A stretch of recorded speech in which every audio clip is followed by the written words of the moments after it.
another podcast vlog.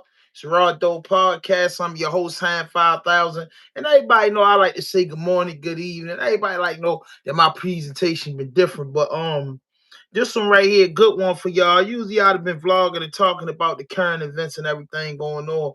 But I was Instagram surfing. And when I was Instagram surfing, I run across pages and when I see people do like the jail joints, right? That really inspires me. And 90% of the time it make me tear up. Just as a man that been in and out of the joint most of my life. I feel that. You know what I'm saying? I think if you when you see that yourself, it make you tear up because you know that pain and you know that joy, you know what I'm saying, to be released. So when you see another person doing it, hit me. So when I don't know if it was your white page or your page, I'm thumbing through the page. I'm like, man, I love this. And I just went on one of the pictures, like I'm trying to interview y'all. And then you reached out, man, and here we is now, man. I'm happy to have you on the platform. Just tell you a little bit about us, man. We based out of Baltimore City. Raw Dope stands for the rawest and dopest interviews on the planet. We got some No cardinal doubt. rules. No fuck shit, no fake shit, no foolishness. Anything you say can and will be used against you on the internet. It don't have nothing to do with me. You know what I'm saying? Anything you say can and will be used against you on the internet. And On the internet, baby. yeah, Yeah. so we've been doing this, we've been doing this for a while, and one thing we like to do is interview the underdogs, up and coming artists, up and coming entertainers, writers, books. But one thing that I got a special bond for is ex-offenders and convicts, such like myself. So, for my audience tap then, you know what I'm saying, for everybody don't know, man, Arsenio Ball Butler, man. You did 13 years in Mississippi, man. We got a lot to talk about because, man, when I think about Mississippi, Alabama, and Tennessee, I think about the KKK. I fucking with Brazy, Honeycomb Brazy, and Dopey and all that stuff, man. But I think Yeah. about Emmett Till. I ain't gonna lie. It's like I've been a lot of places and I like to travel. Alabama, Mississippi, and stuff like that. It's just not places that I was never interested in. But I know that Boosie used to do the thing at that Jackson Beach or something.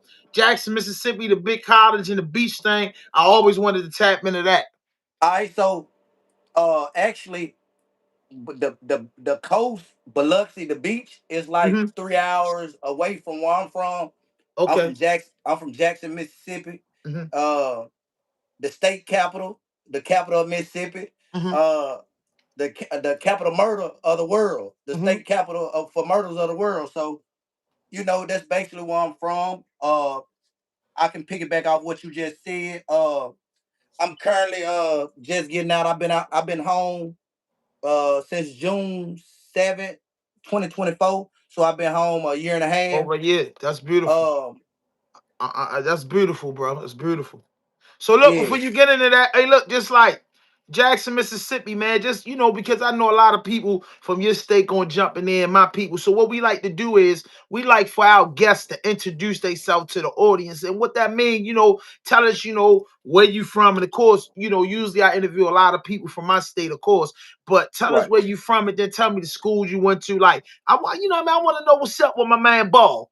You know what I All mean, nigga? right. We want to know Okay. what's up Okay. with Ball. Okay. We want to know Arsenio before we get to know Ball, and then we'll get into everything. So just break this down because I'm not from Mississippi, and my audience not. So just we want to just know you, bro. Break it down to us, what life was like, and start. You can start at when you was 5, man, and All where you right. was growing up and how that was. All right, man. I'm from Jackson, Mississippi again. Um,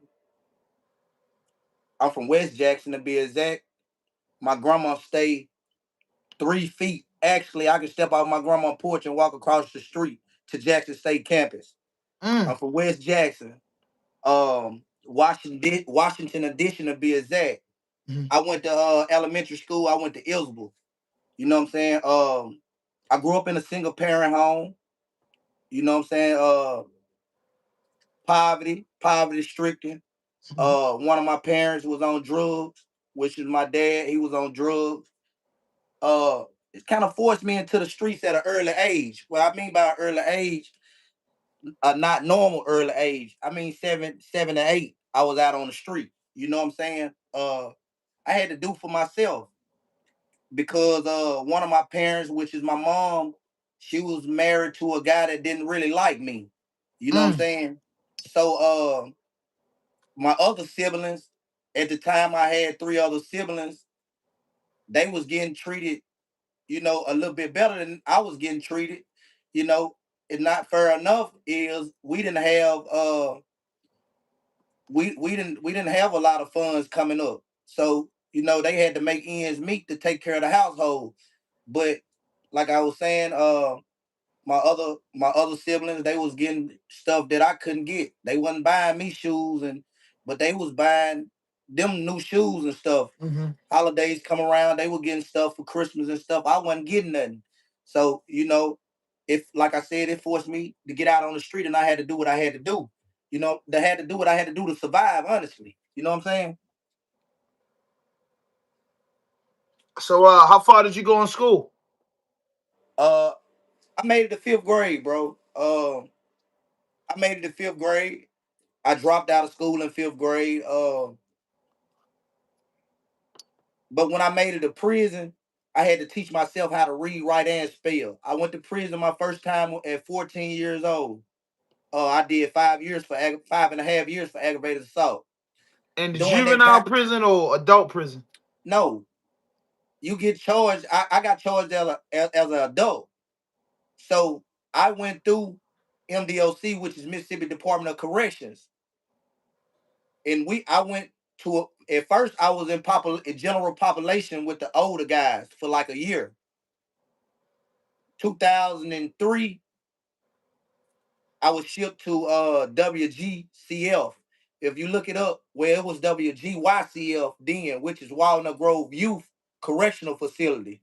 It was from people like my age, 13 to 21.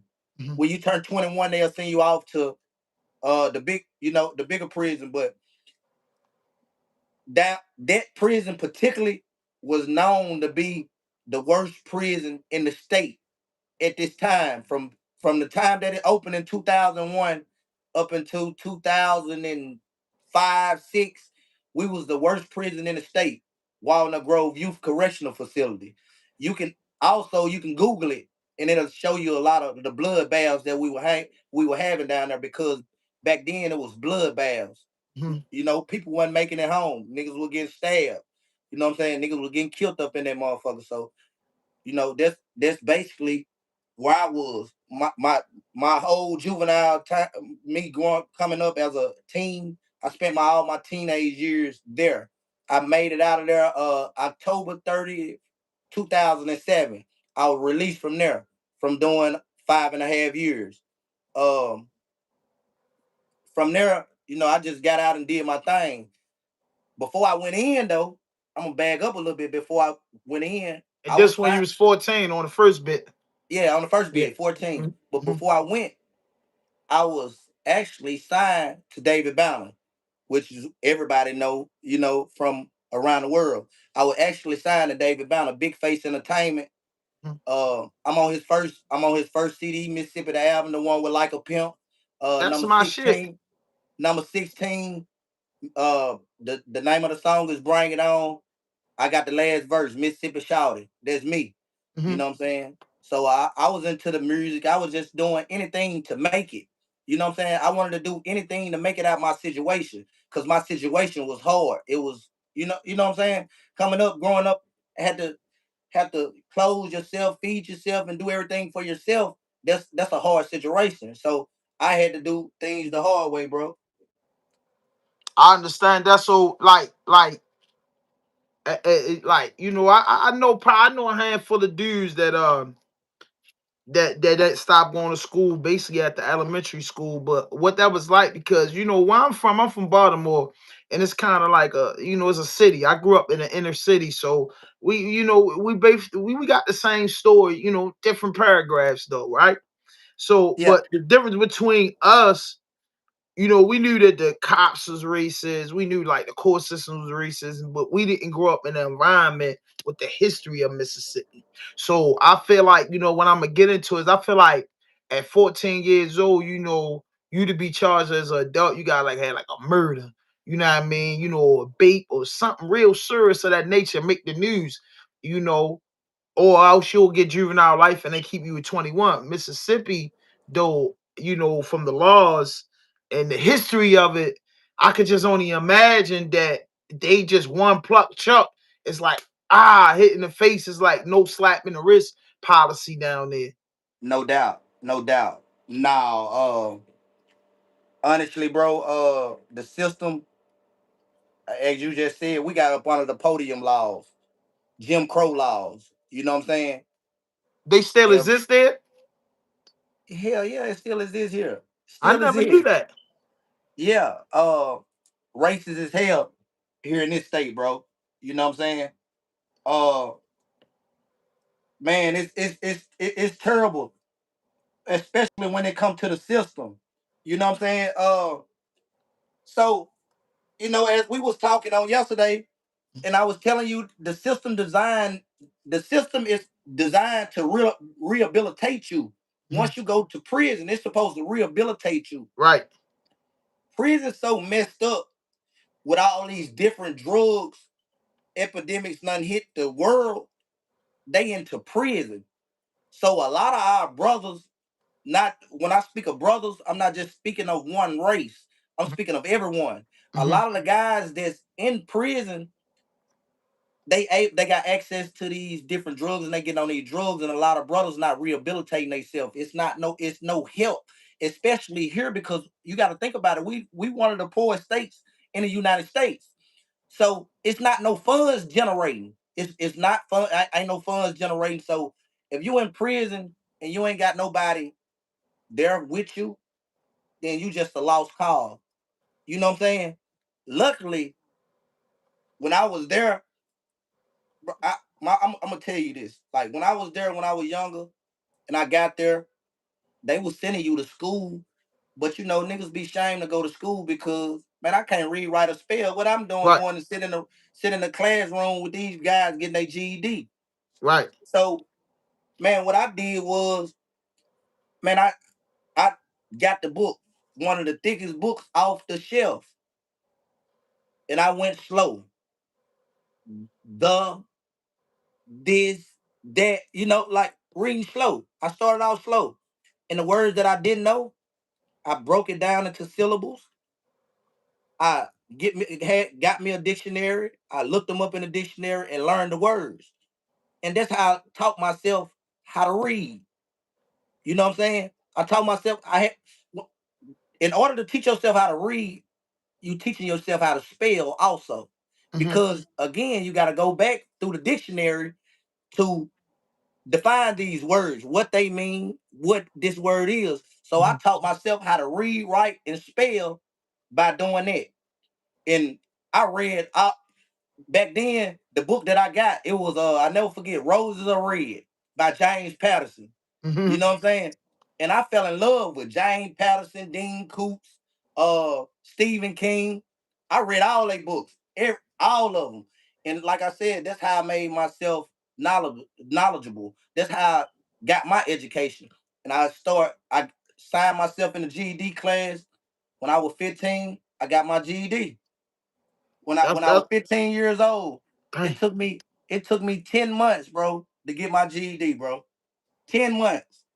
I flunked one time, and I flunked some of the people may say I flunked one of the hardest subjects, which was science. I flunked science the first time, and they let me go back and take the test over, and I passed it, bro, and got my GED. Alhamdulillah. At 15 years, alhamdulillah. So before you caught your time, you said you was on David Banner first album. So being as though you couldn't read, write, or spell, what you was just going off the top of the head, how was you doing the music? Man, I went in the studio, bro. This honestly, man. Uh, I went in the studio. Another one of my homeboys, he the president of CTE, a Young Jeezy label. His name Boo Rossini. Uh-huh. You know what I'm saying? I met Boo first. Boo was my dog. Uh-huh. Boo wanted. I actually moved to Texas with Boo, Hmm. but funds was moving slow, so I went back to Mississippi and I was on the street. But uh, Boo had a studio or whatever, and we used to go out there and record. Well, they used to go out to Boo studio and record, and I just was a little young bad kid in the Hmm. studio. Always, I wanted to do what the big guys did. Yeah, Yeah, like all of us, right. So I went to the studio, bro. and we end up they was making a song, and Banner was like shouting, "Go on in the booth." And I ain't gonna lie, bro. The first thing came to my head, I said it. It's Mississippi shouted. I'm about to get naughty. And they were like, "Man, dude got talent. Little bro got talent. Y'all go in there and help him." And they everybody went to rushing in there. Everybody went to rushing in there, and they came in or whatever, and they was like, "Man, you want us to help you?" I got the big head because I'm seeing everybody running, and I don't want no help. I don't want no help. Man, I finished it, and to this day, everybody always tell me, "Bro, you had one of the hardest verses on the album." You know what I'm saying? And bro had a lot of features on there. You know what I'm saying? He had a lot of features on the album, and I was a everybody big always fan of do. that album, and I was a big fan of David Banner. So I'm a go back.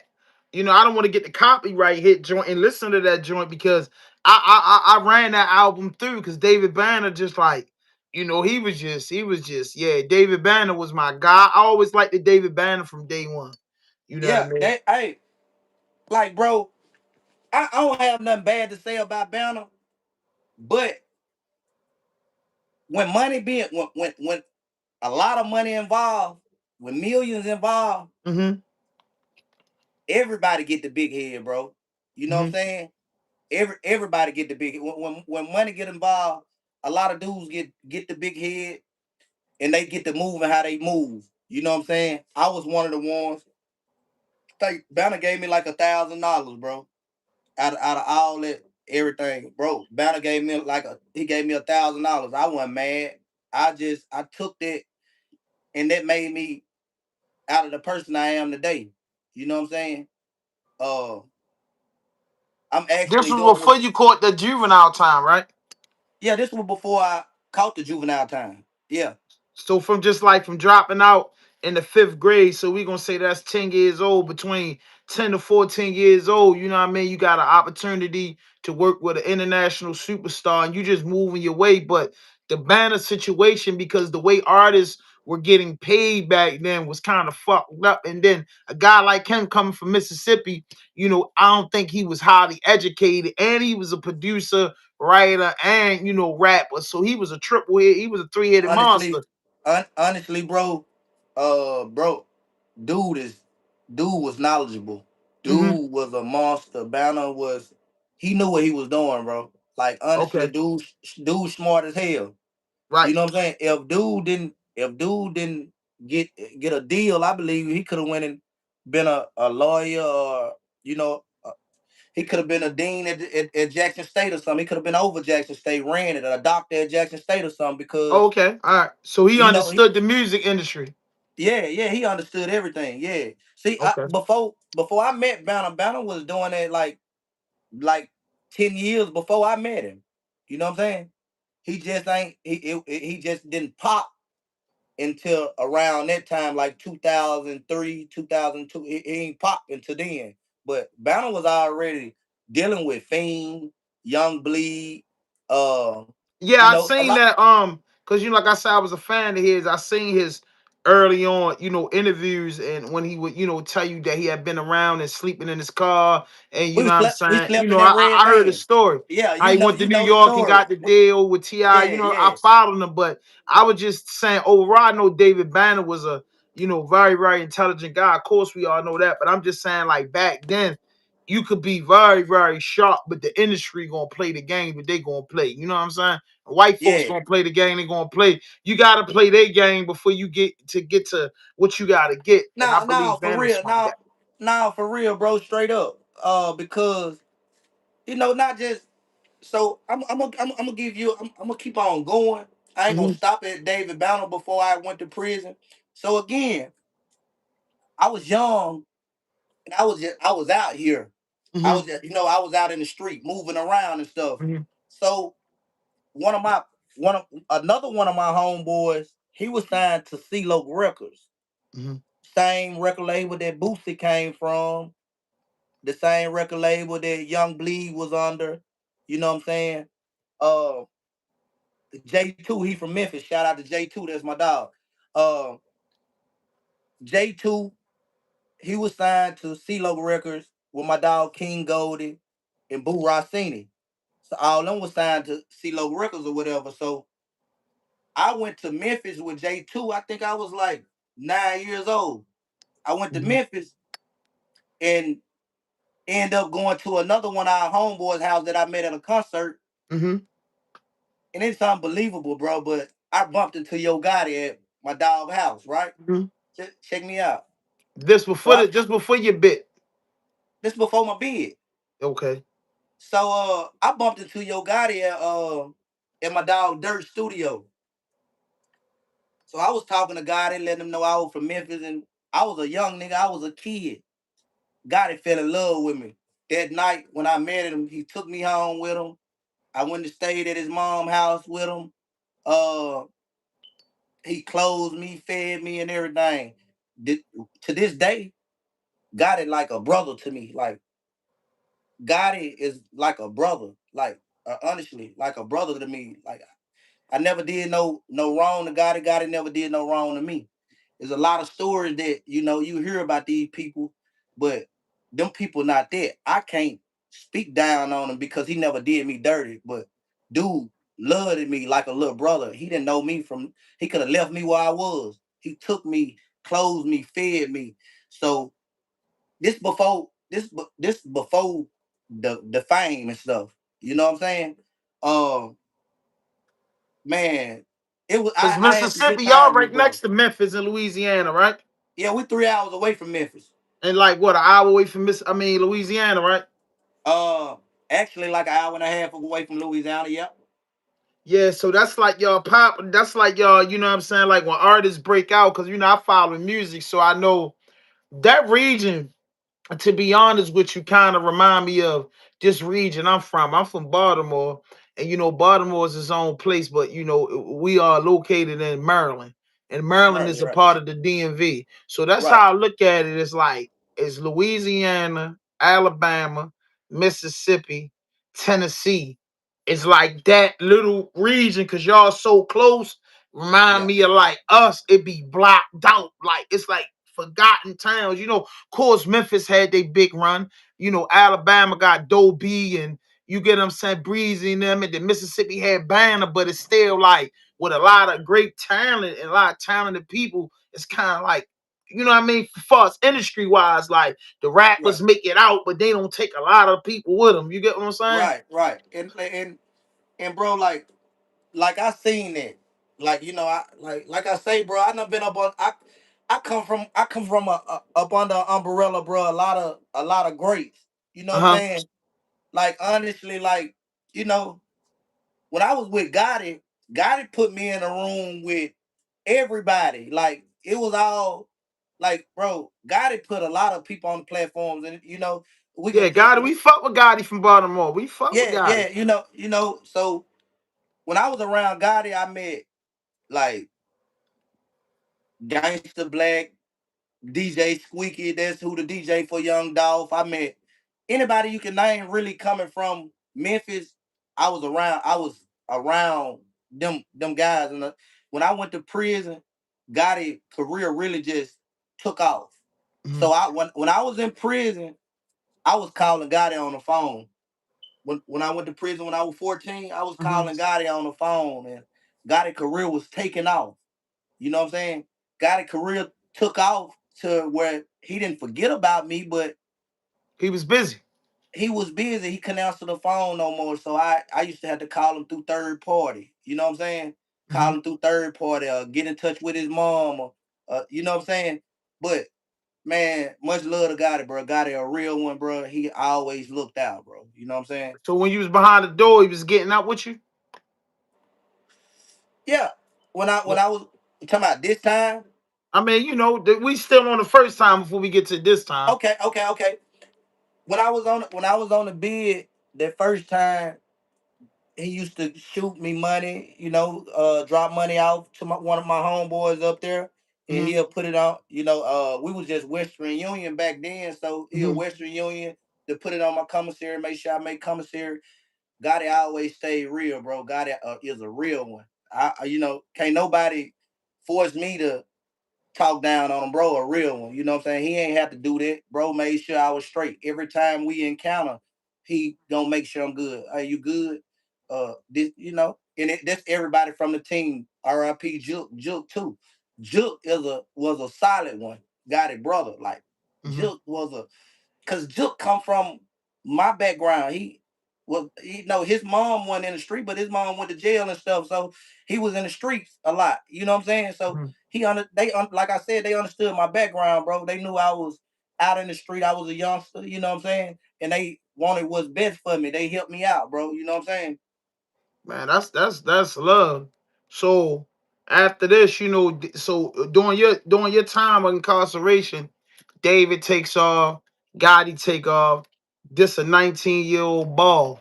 You 19, you fresh out. Now you don't have that mad. Now you ain't little shorty no more. You done been on compounds. I'm quite sure you had to defend yourself, hold your neighborhood down. So now you got a whole different perspective by being gone for 5 years and being locked up from 14 to 19.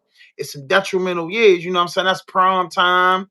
You're 18th, you're 16th, you know what I mean? Yeah, First yeah, time you really, putting your penis between some legs, you know what I mean? At yeah, yeah, 14 to 19, a real yeah, habit, and you round savages, dudes, and still in that motherfucker from when you was 14. What was the yeah. transition like from you coming home, and what was like the family communication with you while you was on that from 14 to 19 inside the wall?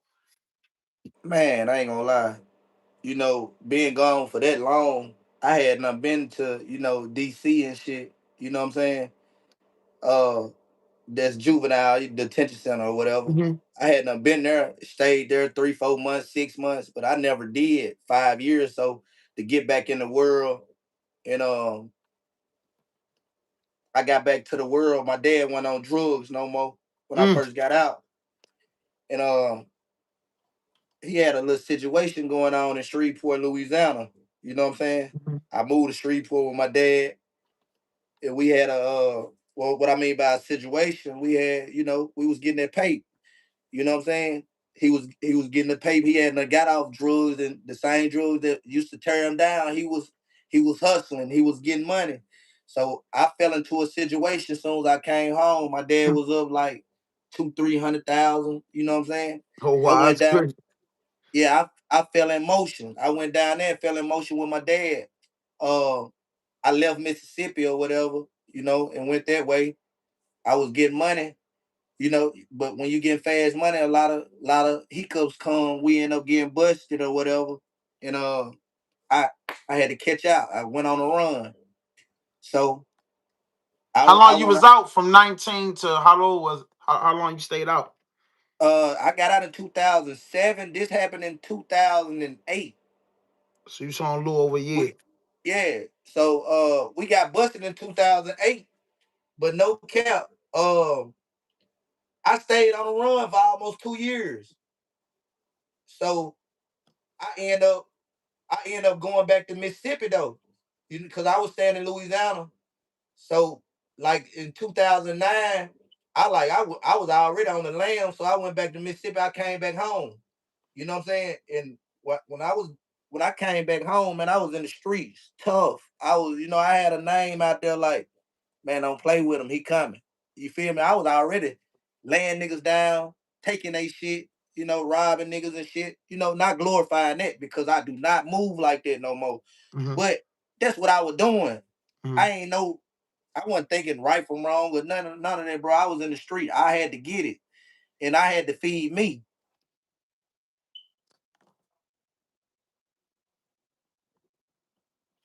But I'm gonna take from other people.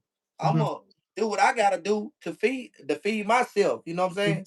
So I was robbing and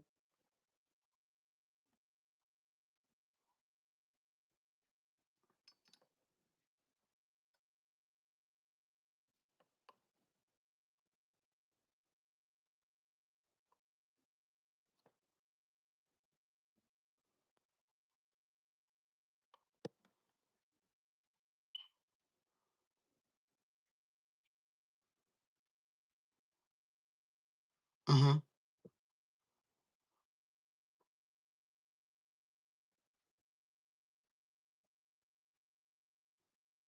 10 times. So I got remanded from the hospital to Louisiana custody because I was on the run. You know what I'm saying? So I end up they gave me like they gave me 24 months in Louisiana. I ended up doing 11 months. I got out. I got out. I got out in 2011, something like that. Mhm. 2011. I got out 2011 because I did 11 months. So when I got out in 2011, right? Shit, I was back on the same shit. You feel me? Like cause again, I went straight to jail from the hospital.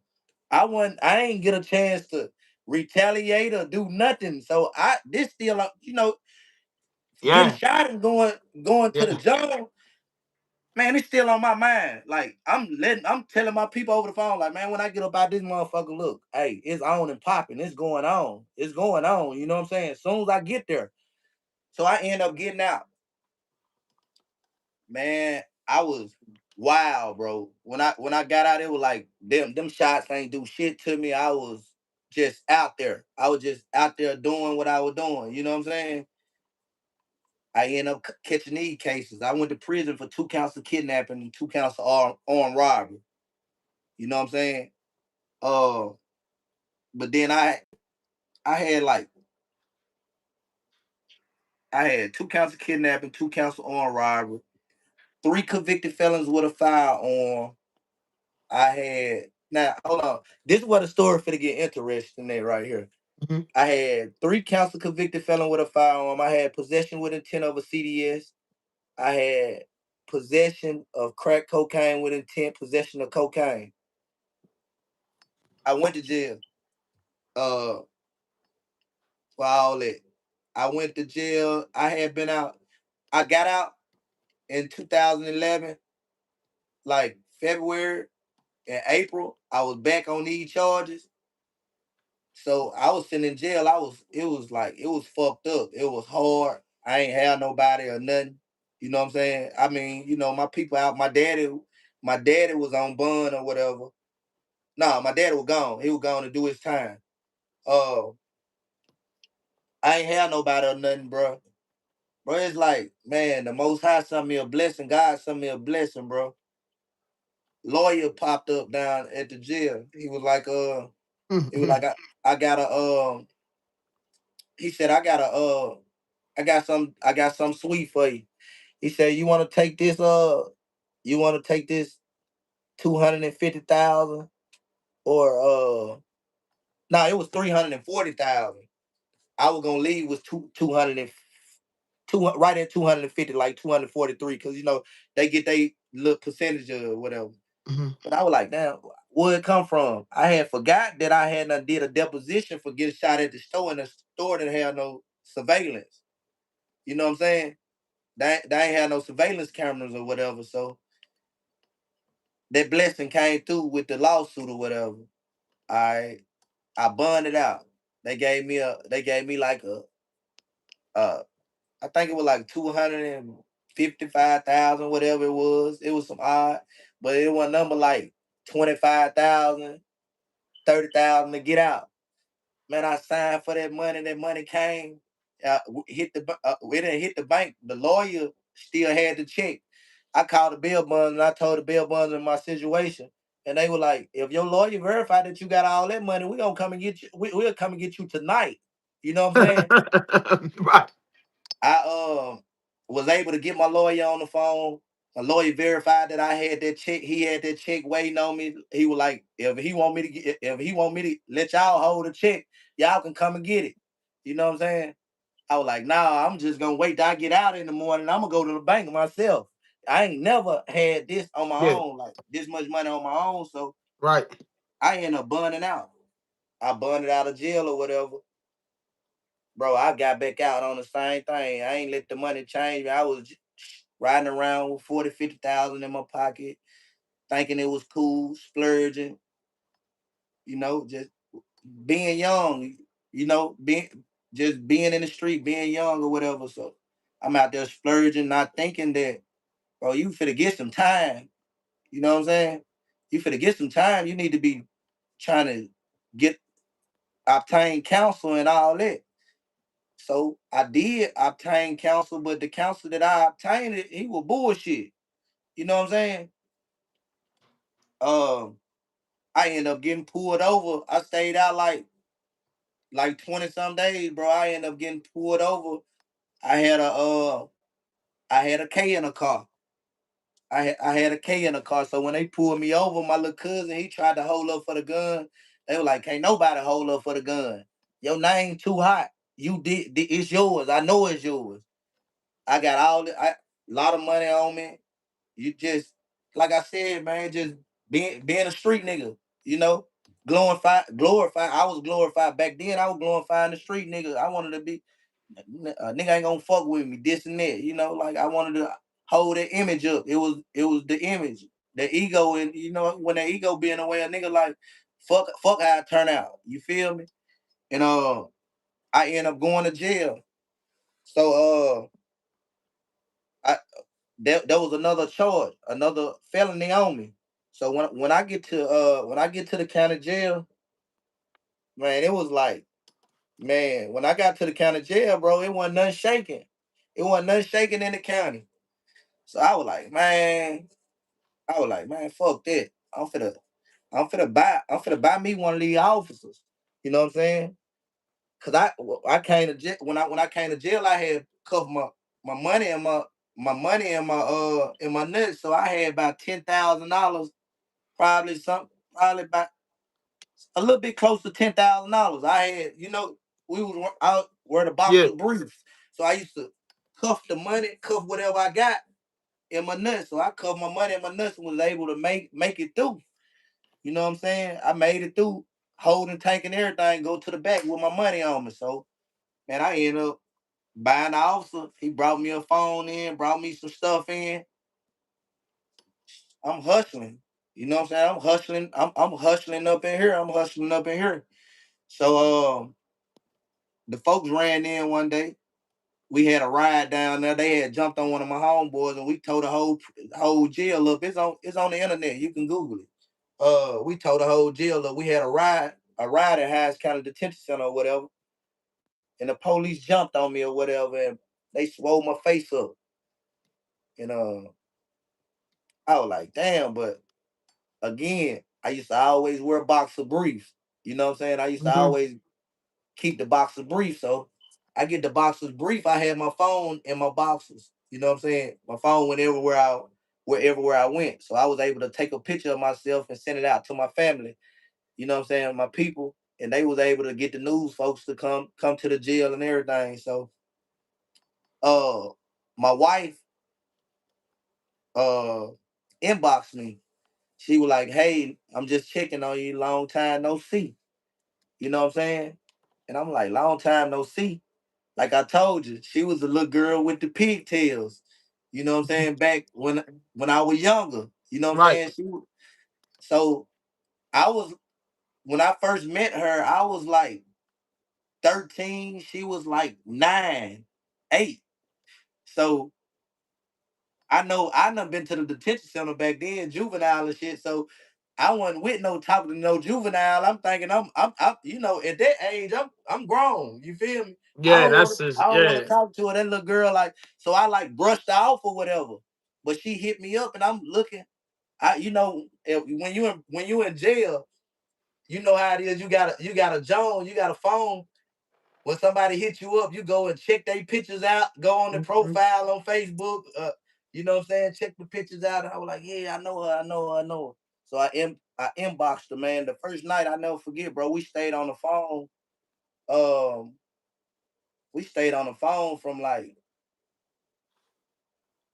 7 to 8 p.m. to the next day, till all the way to the phone went dead. You know what I'm saying?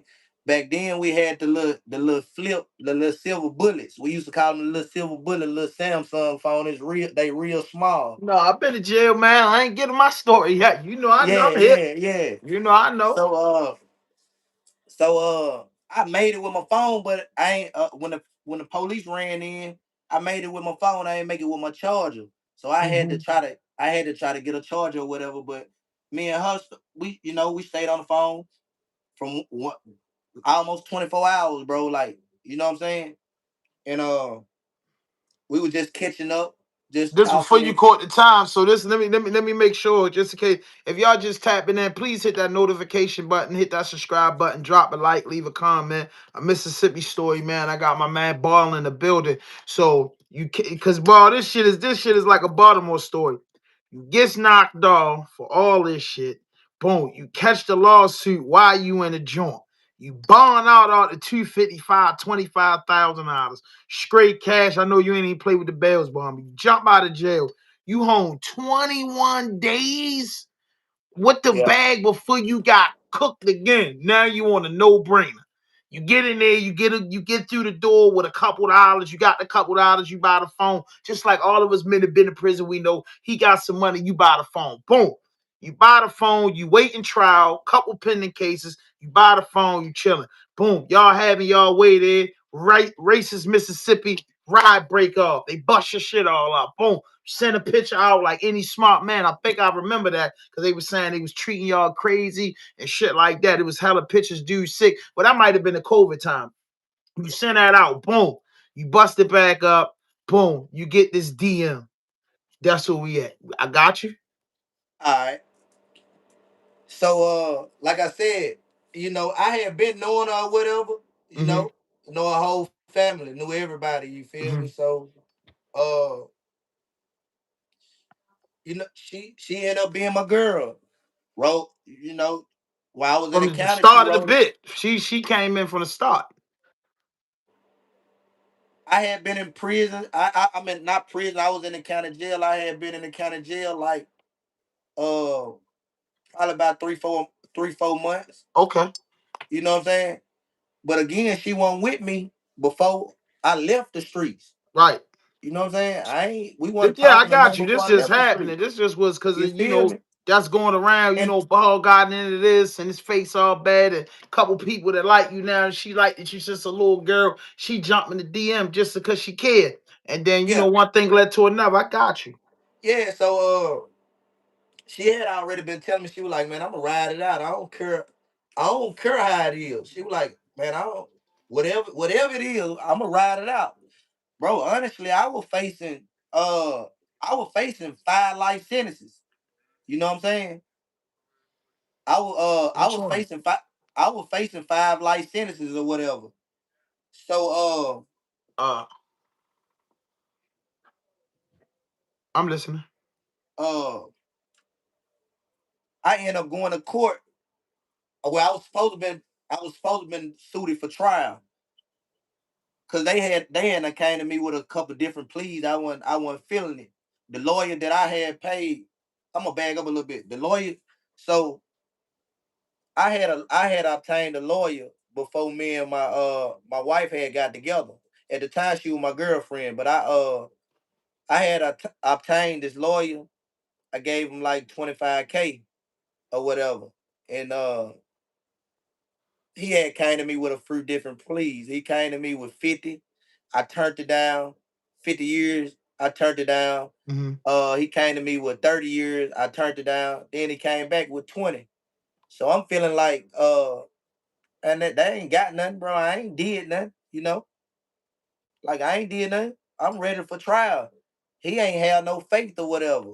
You know what I'm saying? So when I end up getting with my wife, she was like, "Nah, you ain't taking no 20 years. Fire him. I'm gonna help you get another lawyer. I'm gonna help you get a lawyer when I get my income tax check." You know what I'm saying? And I was like, "You for real?" She was like, "Yeah, I'm gonna help you get a lawyer." Bro, I never forget. I think she went and took the lawyer like 2K, 2,500 or something like that. And the lawyer that she obtained for me, she a judge now. But anyway, she ended up getting a lawyer for me. The lawyer was like, she was like, I'm gonna fight. I'm gonna fight for you. I'm gonna do the best I can for you, bro. When I went to court, she had not called my wife behind my back and told her, I don't think I can do nothing for him. He gonna lose if he go to trial. He need to be trying to take these 15 years. So by the time when I make it down there, she ain't even down there. She Yeah, was I'm like, listening. he Hey, ain't y'all gonna finish have with me. court I'm on today. YouTube. I You can't know what I'm talk. I'm on saying? YouTube. Uh, He ain't gonna have court today. He might as well take that plea. I was like, I ain't taking no plea. So when I went down to the courthouse or whatever, uh the DA was in there. The DA and the judge was in there. And I told the DA my name or whatever. I was like, ma'am, I was like, ma'am, I don't want to do I can't do no 15 years. So me and the DA was going back and forth. Like one of my dogs, he'll tell you he was in there. I'm talking about he was in there with me. I was arguing with the DA and the judge. I had to fight to get 13 years. They weren't going down. You know what I'm saying? She was trying to give me 15 years. Like they weren't going down. So I got the 13 years. I took it. And I went back to the jail. I told my wife, I was like, basically like, man, I don't you probably can go on now. It's over with. yeah, I'm gonna have that's to how lay we it down. said. And Going she on told now. yeah, she told me she was like, nah, I ain't going nowhere. She was like, we gonna do this time together. You know what I'm saying? And I took the 13 years. I ended up going to prison or whatever, going to Mississippi State Prison. You know, you go through processing first, which is Rankin County. I went to Rankin County. Man, we done that time like giants. Like we done that time like rode it out. Nigga, I ain't talking about fell out, jump off the ship, rode it out, like rode it out. Did we have ups and downs? Hell yeah, everybody had their ups and downs because you got to think about it. Like I'm in prison, and I think I'm the boss. Like I think I can have it my way. Niggas think they feel sometimes that they can have shit their way, which you can't have shit your way because just I'm gonna take y'all here with me for a minute. I'm in prison. I'm getting packs in. You know what I'm saying? I'm getting pounds of weed, everything that a nigga can get to sell in prison. I'm making money. I got officers bringing it in. I'm thinking I can have shit my way. You know what I'm saying, Nick? But in reality, you know, she out here, she got her life on hold for me. So of course you're gonna have your ups and downs within a relationship, the breakups and shit. I want to tell y'all the authentic way. I ain't gonna tell y'all no bullshit. I'm gonna give you the real. You know what I'm saying? So we you know, we used to argue and shit on the phone and all type of shit, but bro, my whole 13 years, I know I got some Mississippi niggas on here, and they know ain't no lies and no cap in my story. My wife rolled my whole 13 years out. Nigga, I ain't miss a visit. Nigga, I ain't miss a commissary. It didn't get hard on me in prison. It didn't never get hard on me in prison. I kept a phone. When the motherfucker was 2,500, guess what? I'm gonna have two, three of them motherfuckers. I'm gonna have it. You know what I'm saying? You know why? Because I had somebody that was always there for me. And that's what you need when you in prison. If you ain't got nobody, you ain't got nobody to vent to, you ain't got nobody, my nigga, that shit hard. Niggas be with all that tough shit, they chest out. It get hard in prison. Yeah, It who get you hard in telling? prison. Nigga, I Like, had 14 years no cap, myself. like my Yeah, get hardest up. time, my hardest time in prison, bro. Like I ain't gonna lie. Was wanting to Uh leave out that visiting room with her, right? nah, I ain't gonna lie. My hardest time in prison, wasn't even it. Bro, we had one of the scariest years that you can have in prison. COVID, You feel me? COVID, right? No, it wasn't COVID. 2019,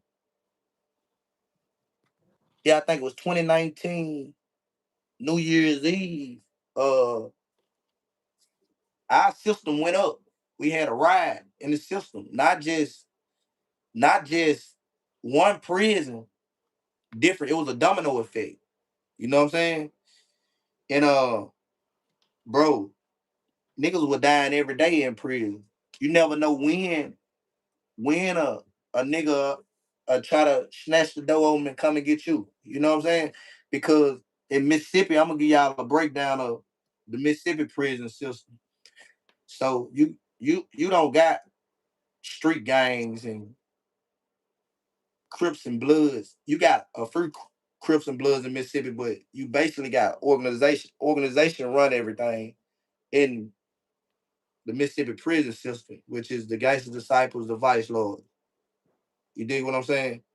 And our prison system is ran by the organization. You dig what I'm saying? Meaning, meaning in prison, goddamn it, you ain't gonna be you one of them motherfuckers. You one of them. I come from the street. What I was, I'm a vice lord. You dig what I'm saying? So I come from the street of vice lord, but a nigga ass gonna be some in prison. You feel what I'm saying? But the organization run the prison, so and the organizations had a misunderstanding or whatever, and shit went up. You feel me? Nigga, you walking on ice, and it's melting by the second. Anytime this motherfucker can fall in. You feel me? When I mean fall in, that motherfucker gonna fall in. You falling in, bro. Your ass better be able to better have that knife on you or whatever. You know what I'm saying? But anyway, man, that was one of the toughest times in prison because the prison that I was at, that the prison was so dangerous, bro. It's like a nigga will snatch you. I can be going to the shower, and nigga snatch the key. Feel me? Niggas be feeling like they ready for it, but niggas don't be ready for that. A grown man be scared of that. You know what I'm saying? Like, honestly, nigga, I was in the situation where I was scared. It scared me. Like, I'm like, damn, like, bro, am I finna come out this motherfucker and die and never be able to go home to my wife and my kids? You know what I'm saying? Like, bro, it just it put me at a standstill. I was like, bro, some gotta change. Some gotta, and it brought me to reality. You know what I'm saying? It brought me to reality. Like, bro, do I want to live or do I want to die in prison? You know what I'm saying? So I started to move different from that. You know, that was a wake up. That was a wake up call. You know, like it was a wake up call, bro. Like it scared the fuck out of me for real, cause it, I had something to be scared of, and a nigga can say that they ain't scared. They, I know a nigga was scared. Like honestly, nigga, I done seen killers cry. Nigga ain't got like I done seen the toughest niggas cry, like break down. Like so, hell yeah, that shit scared the fuck out of me. Woke me up. Like I feel like I don't never want to go to prison again. You know how we is. Like you know I done been to prison a couple times, but like hell nah, I don't never want to go to prison again, dog. I done been to prisons around the world too. I done been to Louisiana. I done been to Forest City, Arkansas. You know, I done been to Oklahoma City processing. You know, I done been around the world. Man, that shit fucked me up. Like, So you did a fair bit. yeah, Oh, so your last bit was a fair bit. no, Louisiana. Oh, all right. When you was young, that was in Mississippi, right? No, Louisiana. But I told you, man, my dad, Yeah, yeah, yeah. when That I was got yeah. ran You from got the the hospital. 14 months. Then Yeah, so you did the yeah, juvenile bit in Mississippi as a kid. Then you came home and had to run to Louisiana. Went out there with your daddy, caught that 11 months. At 24 months, you did 11 on that. Came back to the city and just went bananas. yeah, yeah. You know what I mean, nigga? I So, got your story. I'm listening, brother. I'm listening. yeah, And you my op. You know what I mean? You the yes, Muslim brother. So you know what I mean? So in Mississippi, you say the GDs and the Vice Lord running, so it's not a Sunni community, Nation of Islam, 5%ers, or what about religious practices amongst the you men? got religious. You got the Muslims, and it is not a bunch of 5%ers here. You got Muslims, you got the Christians. What You kind know of what I'm Muslim? saying? Nation or Sunni? You got Sunni Muslims, you got Al Islam. Okay. You know what I'm saying? You got the different branches of You got the Islam. ops. Yeah, you got the Ox too, but Right.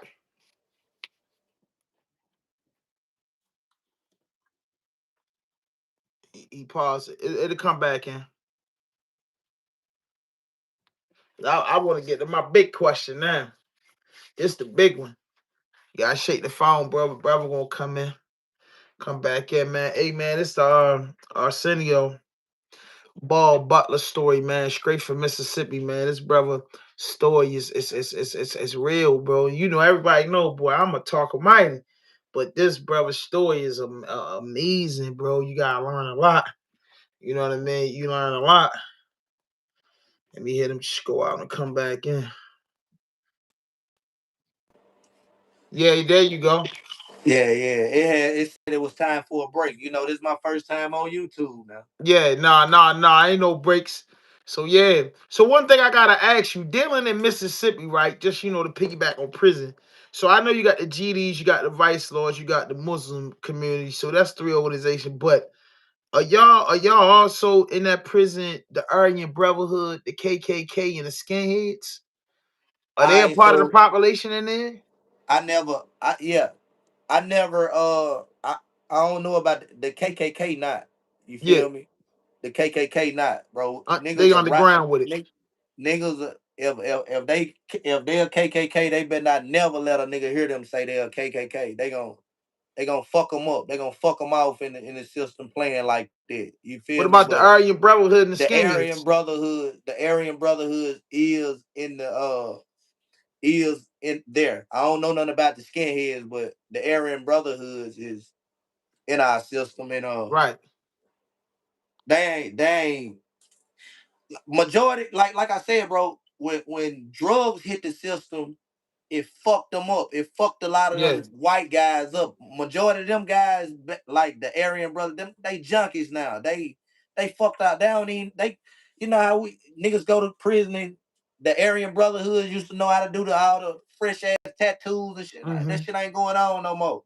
They done ran them. They ass stew. You know what I'm saying? They a bunch of majority of them ain't number junkies now.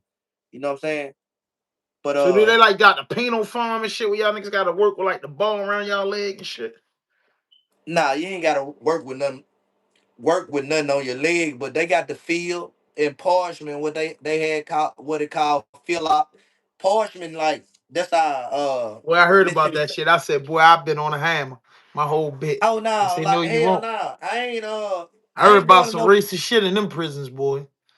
yeah, it was, but now like I said, the niggas run the prison now, bro. You know what I'm saying?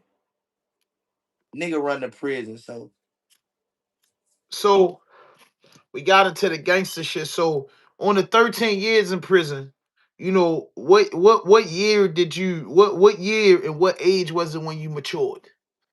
Because I know just coming off you, man, you got a real story. I'm talking about you tapped in. And then one thing I'm gonna tell you is I know for a fact, like just cause I've been in and out like you, bro. So I know like your celebrity status crazy. Cause one thing about people that's watching is the boom boom room is a real thing in jail. And what I mean by the boom boom room, dudes get up with their friends and get around and get what they got, and they just tell stories of what they got going on uptown and their experiences. So you got kind of like an experience where as though you got the boom boom room jumping.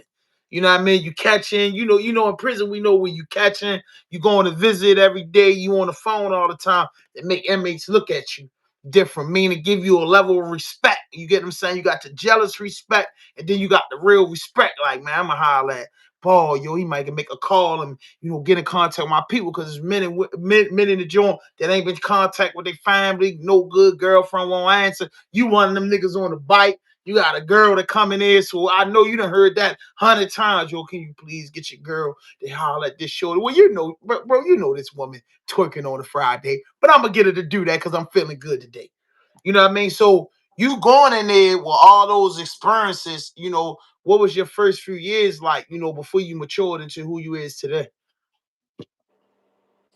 man, my first few years back in that motherfucker, bro, it was strictly I was trying to figure it out, bro. You feel me? Like, cause I ain't like no cap. Like niggas be capping, and I had blew that money, that Yeah, 250. That wasn't no money.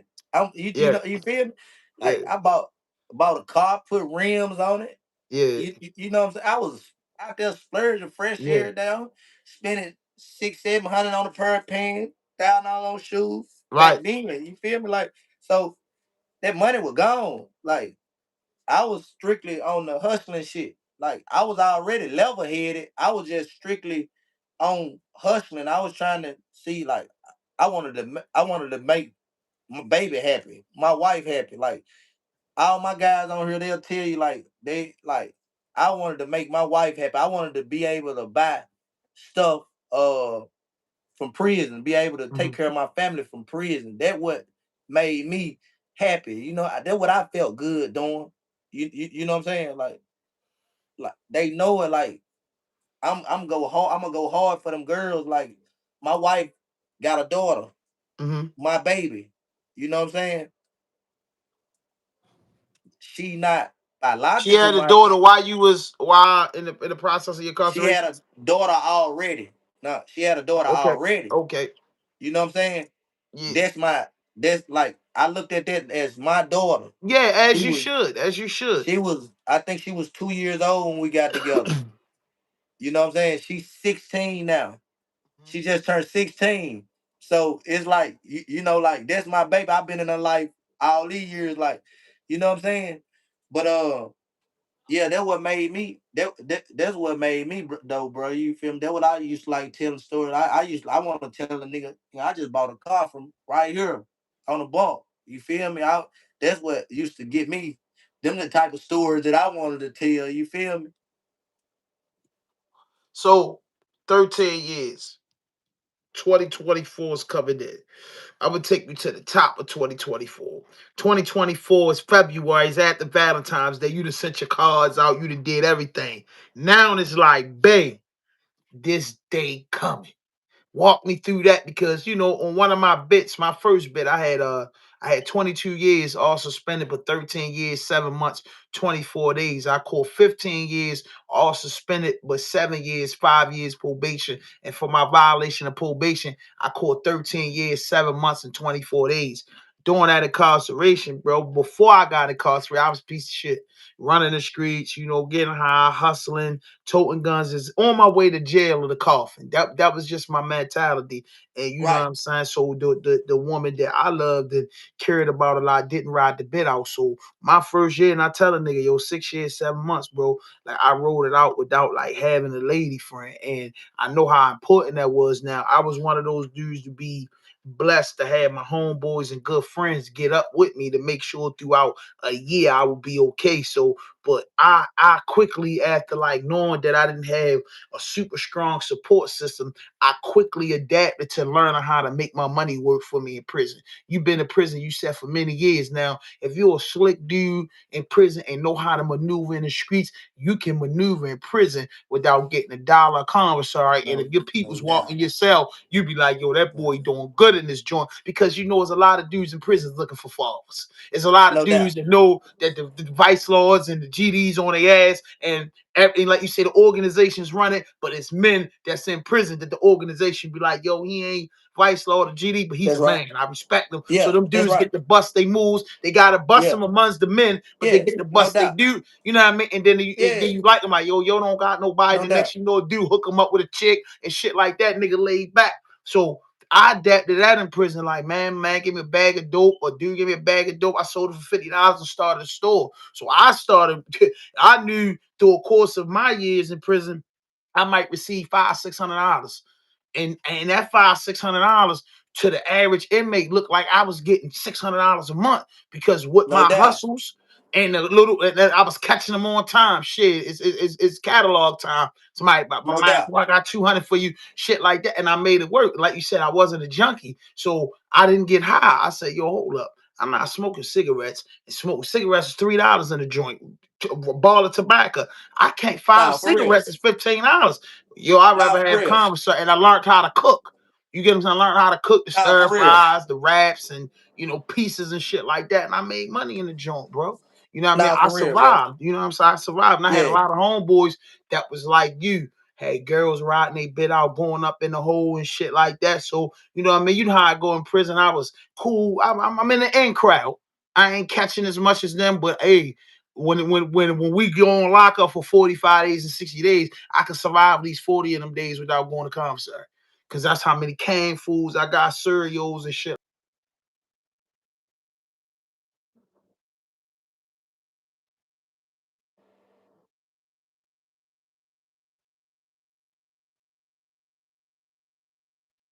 What's your Alright, mind so racing?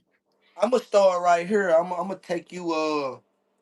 I'm gonna take you to March. Let me see. The March 2023. I had uh I had just got out the hole. I was in maximum lockdown. Uh, it was supposed to be 23-1, but sometimes we ain't even come out for weeks. We had no recreation. They just come out and let us take a shower and back in your cell in Parchman. So I got out the hole. I got out the hole in 2023, like January 2023, March 2023. Uh they picked me up in CID, that's the investigation unit in prison or whatever. They picked me up and said that my name my name had not came up in some gang activities. I was running drugs through their prison or whatever. So they picked me up and they took me back to Walnut Grove. It ain't a youth facility no more. It's a adult lockdown facility. So Walnut Grove a lockdown facility, you don't come out your cell at all. They gonna give you 2 showers a week. Roll the phone for 15 minutes to your door. Treat you bad. Food horrible. Man, all kind of shit. So That's when you had that I orange and white joint on. yeah yeah The orange and white yes joint, your hair all over the place. You thugging. yeah. No I AC. was The road. yeah That's the joint. I was getting to yeah. that, bro. I know that was hard. Demon. You So said no AC in Mississippi. That's yeah. inhumane. So man, they sent me to lockdown. It wasn't nothing shaking. I was like, bro, I gotta make some shake. Man, I got down there, bro. Before I got there, I had to buy a phone before I got there. I was like, damn, is there any phones? Because there wasn't no phones on the compound. When I got there, I made, I'm not, I don't do no capping. I made the fifth phone that was down there.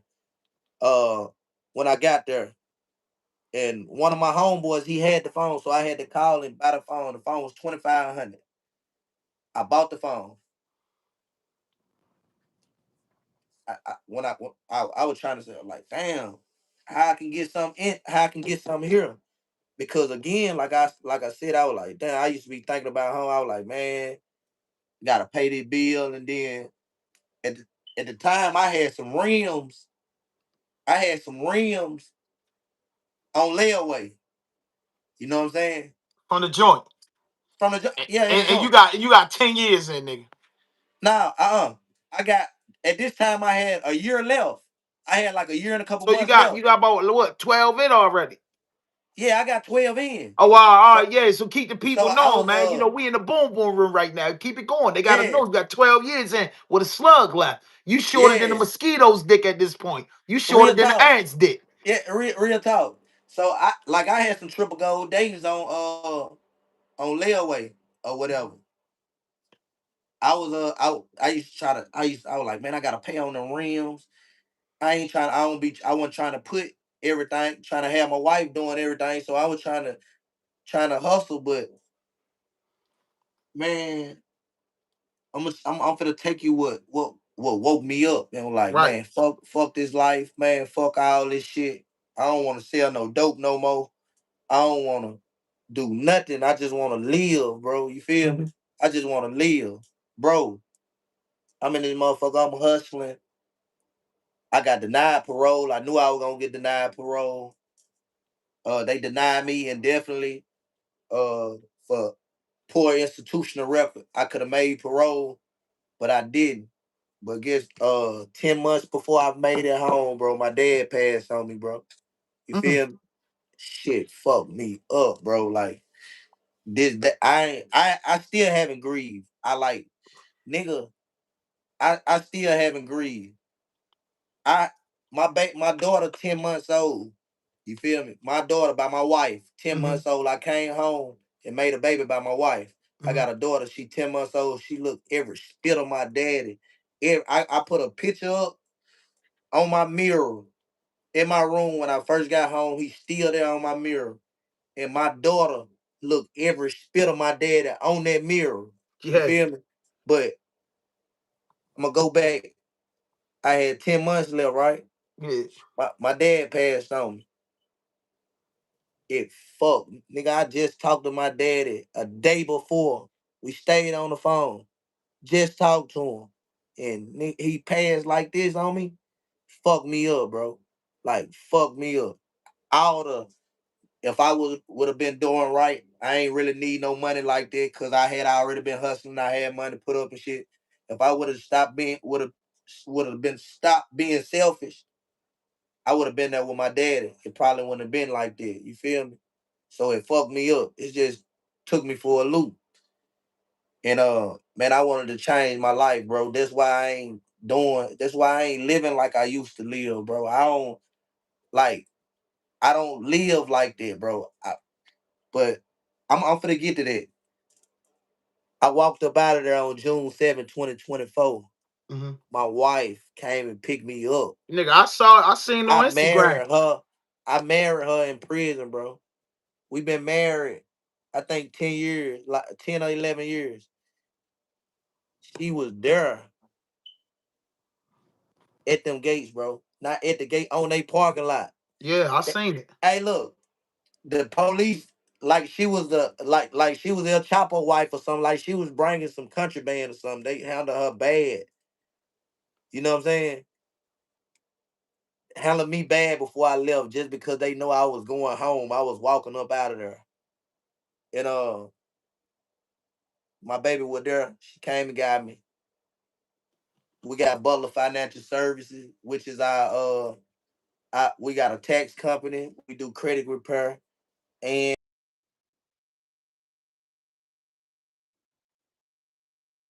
credit funding.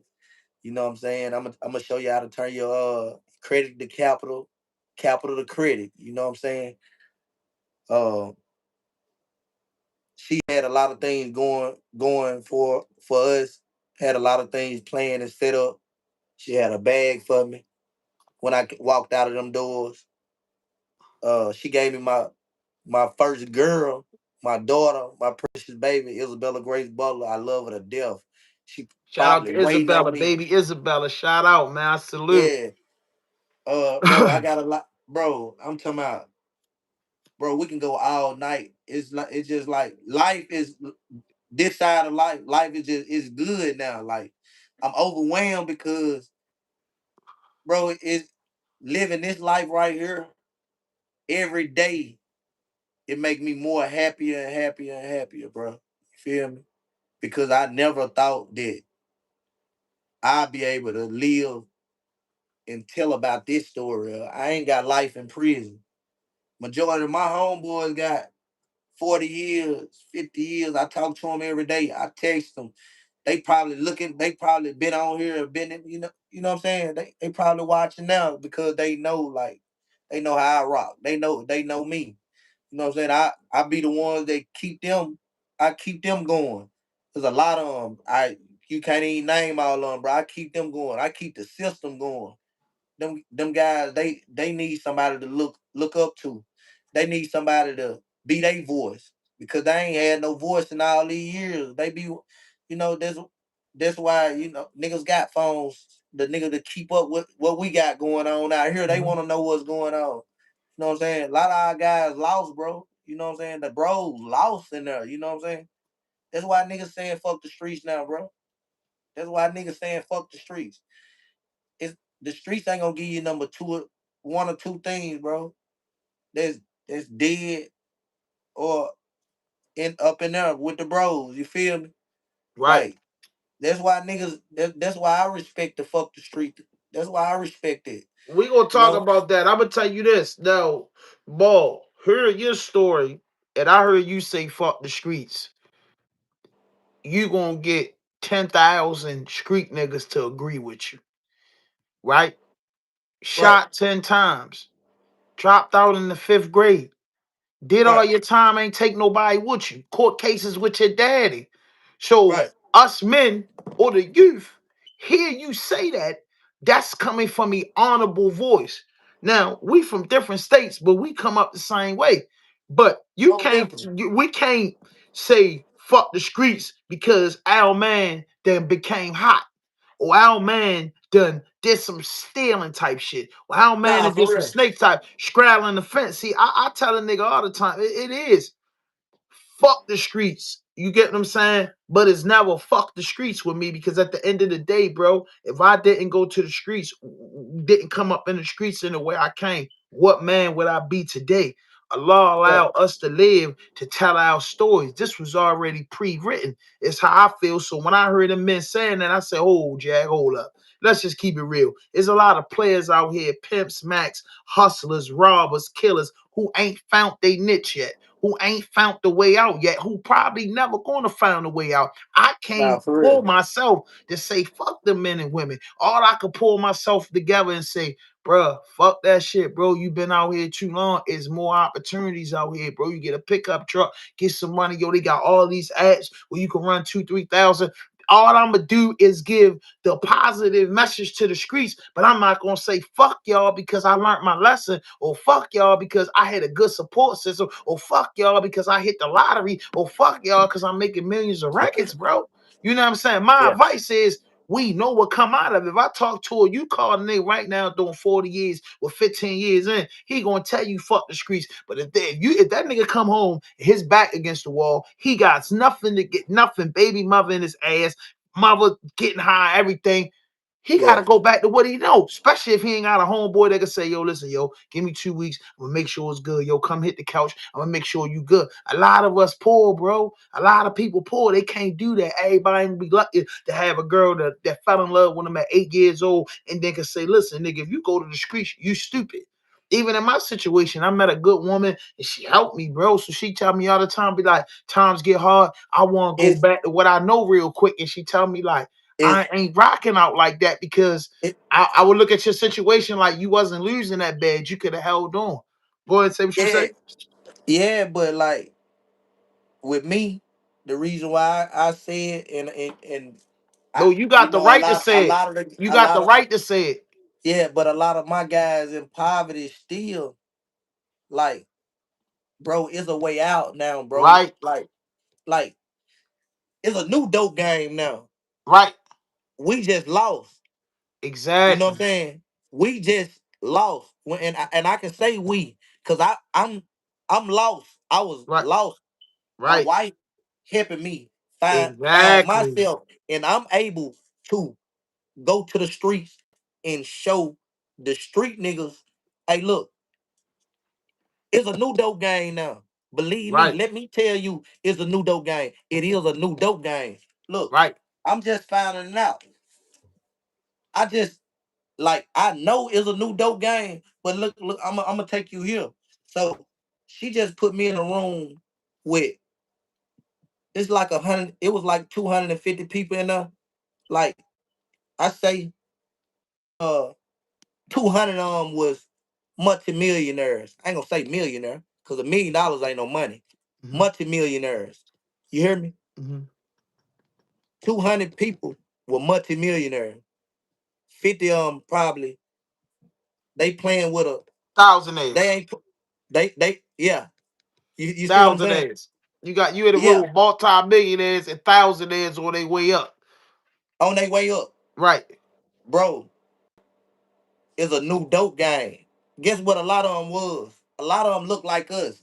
Dreads, young nigga, golds, diamonds, big Giro. They like us. It make me look like, damn, I supposed to be here, nigga. Hmm. Like, I supposed to be here. I ain't gotta dress all up. I can come as I am. You feel me? I supposed to be here. It make me feel like if other niggas like me, like us, other young ladies like my wife get an opportunity like that or see some shit like that, it'll make them change it'll make them change they intellect. It'll make them change their way of thinking. You feel what I'm saying? Right. The reason why a lot of people in poverty is still there is because that's all they know. That's all they done seen. I know a lot of a lot of my people around this motherfucker ain't been out of Mississippi. And when they do go out of Mississippi, they go to one or two places. They go to Dallas, Texas. They go to Texas, and they go to Georgia. Hmm. You, you ain't gone nowhere. You ain't been nowhere. You ain't seen nothing. Hmm. You feel where I'm coming from? 100%. If they if they see what If they able to see what I see, man, I wish I can rent buses and able to take them and let them see it, because if they see what I see, bro, they wouldn't be where they at. They wouldn't be where they at. Everybody, the world gonna say fuck the streets when they see, because it's enough. The reason why I say the world, because there's enough money for everybody doing this. You feel what I'm saying? There's Right, enough but money for listen everybody. though, Bob. You listen, you 1,000, 1 trillion. You couldn't be more realer than possible. But when you saying what you saying, I'm like this. That's what you will get 1,050 street niggas to be like, shit, ball, I'm be there tomorrow. You get what I'm saying? Because the messenger ain't play games where he come from. The messengers was No doubt, solid no through doubt, the no rules. doubt, He not no straggling the doubt, goalposts. I'm no solid doubt, with this. It's not no, because no, I made millions of dollars off gangster rap music. I made millions of dollars off of urban novels telling the street story. Now I'm just up in the day, and this is what made me rich to say fuck this. No, because you saying fuck that street shit. That shit is send you into death. That's trying to send you into the coffin, or goddamn behind that door, or have you to the streets. Got three things. You either end up in jail, end up hooked on drugs, or end up locked up, or you got a success story. So there ain't and no locked other up way to on go. drugs, locked up on drugs, Locked bro. up on Like, drugs, and the government bro, made it worse. So they allow bro, synthetic now for drugs to real, make it through. now for real, bro. Look, I can I show this phone? You No, know, yeah, some. yeah, yeah, yeah, yeah, yeah, yeah. I look, finna show this phone right here, and I'm finna show you something. What I mean by locked up on drugs, like this one of my guys. This one of the guys that. This one of the guys You love. that that I love, nigga. This one of the guys that nigga taught me the game, bro. My dog, bro. Look,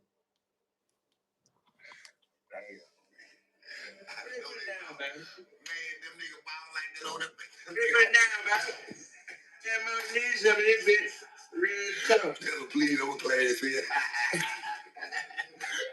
Tell my need here with Christ. Man, man. Hey, let him know, man. You might get gone, but you should be fucked up, bro.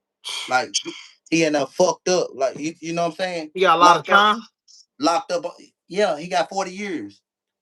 He been locked up about 25. He one of the ones in there pushing that knife. That's his name Knowledge. So with a name like Knowledge, you know what type of nigga he is. You know Right. what I'm saying? Yeah, he was that. He the real Knowledge. You feel me? Like, oh my, that's my big homie. But Yeah, he on but see, when drugs. Nada say fuck the streets again, this is just my point. It wasn't the message. The message was correct. I had a Right. problem with the messenger. Messenger. You know Yeah. what I mean? Who And the then, mess? like I Yeah, said, when they yeah, was like, "Yo, yeah. Pooh Shiesty said it," I said, "Yo, I understand." Pooh Shiesty saying he on federal papers. He just came home off a bit, and it's fuck that shit, bro. Because guess what? He made it out. No He doubt. made it out. All I'm saying is, bro, I ain't even gonna play like that, bro. Like when you say fuck the streets, let's just be a buck. Yo, when you say fuck the streets, right? And it is fuck the streets because we know what was given. We can go and do the history of, oh man, we never owned boats, we never owned planes. They put that shit in the community. We 100% fact. My daddy got high, my mama got high, my aunties got high, my uncles got high, and man, in the last motherfucking 10 years, motherfucker, it been niggas my age getting high. And I say, yo, Right. I come up in the 1900s. I say, yo, we came up when songs was your mama on crack rock. So we took an Right. oath as kids, bro. We never Kid. shooting No no doubt. dope, smoking no No coke or doubt. nothing. We done swallow perks, Xanax, all that shit, trying to be a rock star lifestyle. But we Yeah. never say, man, I'm gonna go ahead and treat my nose. That ain't my Yeah. thing. I saw Nah. my daddy do it. My daddy was a Nah. DJ. I seen him mixing, putting it in his nose. Yes. So at the end of the day, Yes. I like to smoke the earth, which is marijuana. Where I'm from Right. is legal. Right. No You doubt. understand what No I'm saying? doubt. I like to No drink doubt. Hennessy or No Jack doubt. Daniels or Remy Mart. I never Yes. fell off that train because that's the era I grew up in. Now these Yes. young dudes growing up, yo, Percocets turn into heroin habits. Fetty Wap. You know what I mean? Yeah. Ecstasy turn into cocaine habits, bro. And Fitting now the out. heroin ain't even real no more. They ain't even getting it Yeah. out the fucking fields no more. It's fentanyl that the president made a weapon of mass destruction. So when we talk like that, of course, we not gonna be no ignorant dudes from the projects, Yeah. from the back Yeah. blocks or the trailer parks. We never gonna say, hey, the streets is a good opportunity. You'll be a Yeah. motherfucking fool and you'll be lying. But at the end of the day, the streets stopped me from being homeless. The streets stopped me Stop from me not from having being. food. The streets Yeah. paid for my fucking lawyer. The streets Yeah. got me out on motherfucking the bail. I got So gunned this. down in the streets, nigga. I had my Yeah. heart is nice in the streets. I lost my True. fucking daddy to Yeah. heroin in the streets. Every fucking thing happened. It's always fuck the streets. But Yeah.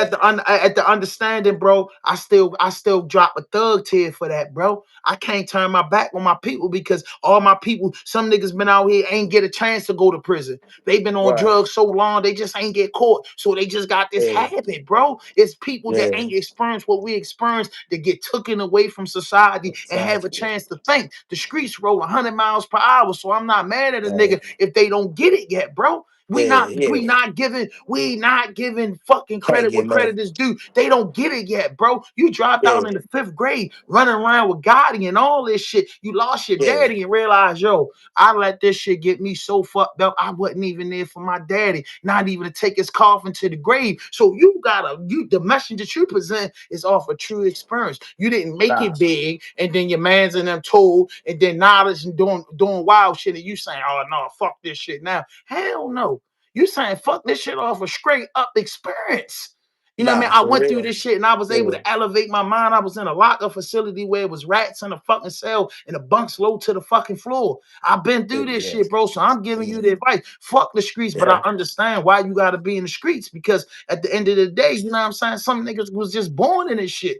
You know what I mean? Some niggas was born in this shit, bro. Some niggas ain't had no other choice but to get in this shit, bro. You know what I mean? I could never do that, bro. I ain't gonna never act like even me getting myself together, I didn't have to go holler at a homeboy that was doing good in the streets and borrow a couple dollars. So we saying just fuck that shit. I think it's like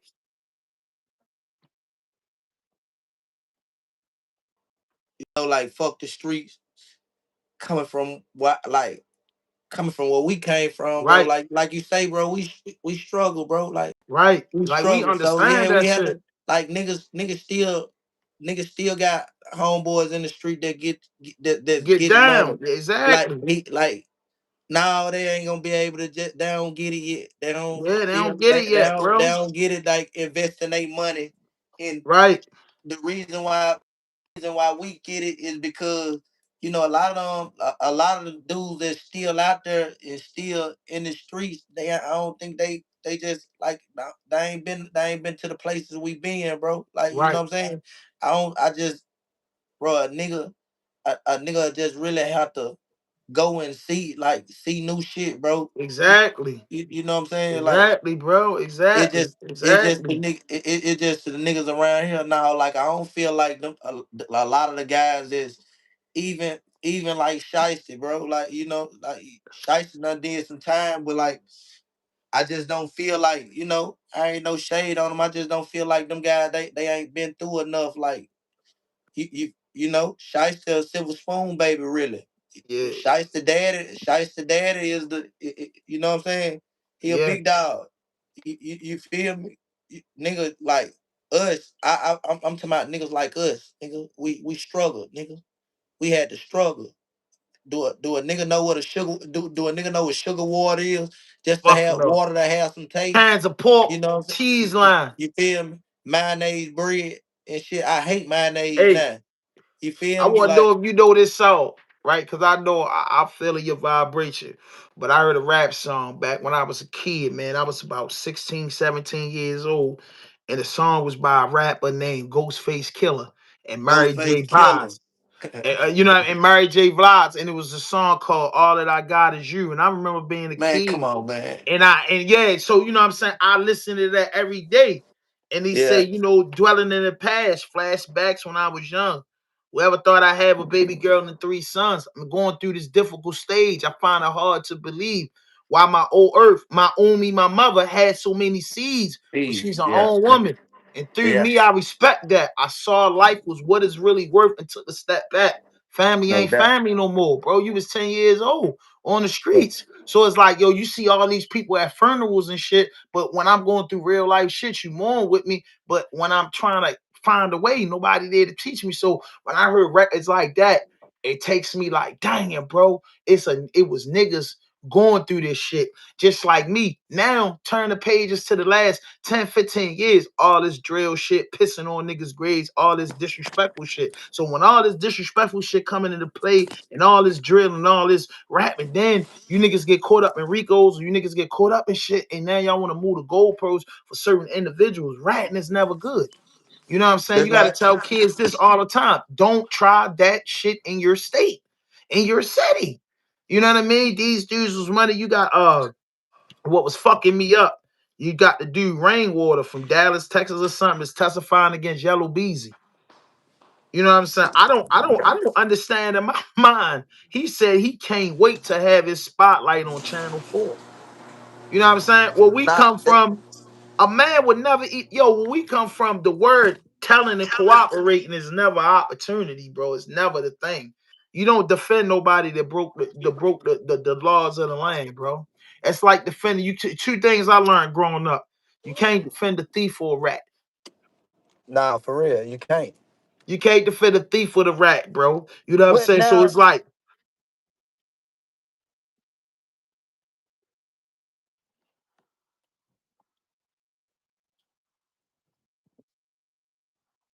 Is dude not a he not a street affiliate. Ain't no yeah, street that's in him. respectful. So even even if just say if he was my dog, you feel me? And I had his number and I can contact him. Even if I'm able to contact Rainwater and tell Rain how the street shit go, Rain still wouldn't understand. Right, You feel me? right. He still wouldn't understand because again, Rain they ain't live them niggas lame. They haven't lived like us. He don't understand. You still trying to take a man from his family. Hmm. Take it, even though the situation with Mo3, It's like sticky. you gotta leave that where that's at. That's in the street. You Right. feel me? You gotta leave that in the street. Leave that in the street, bro. You can't, bro. Yeah. God, Mind your the creator, motherfucking business. the With rain creator waters. the creator gonna handle the business, bro. You feel me? The Right. creator sit high and look low, bro. You know what I'm saying? I got that from my wife. She very, very spiritual, bro. You know what I'm saying? And the creator gonna handle that. You know what I'm saying? Yeah. Whoever did it, I don't care to know. Whoever did it, they gonna have their day. It ain't Yeah. on Rain to tell me he can't have his day on the stand. That's wild to me. You feel me? Like that's wild to me.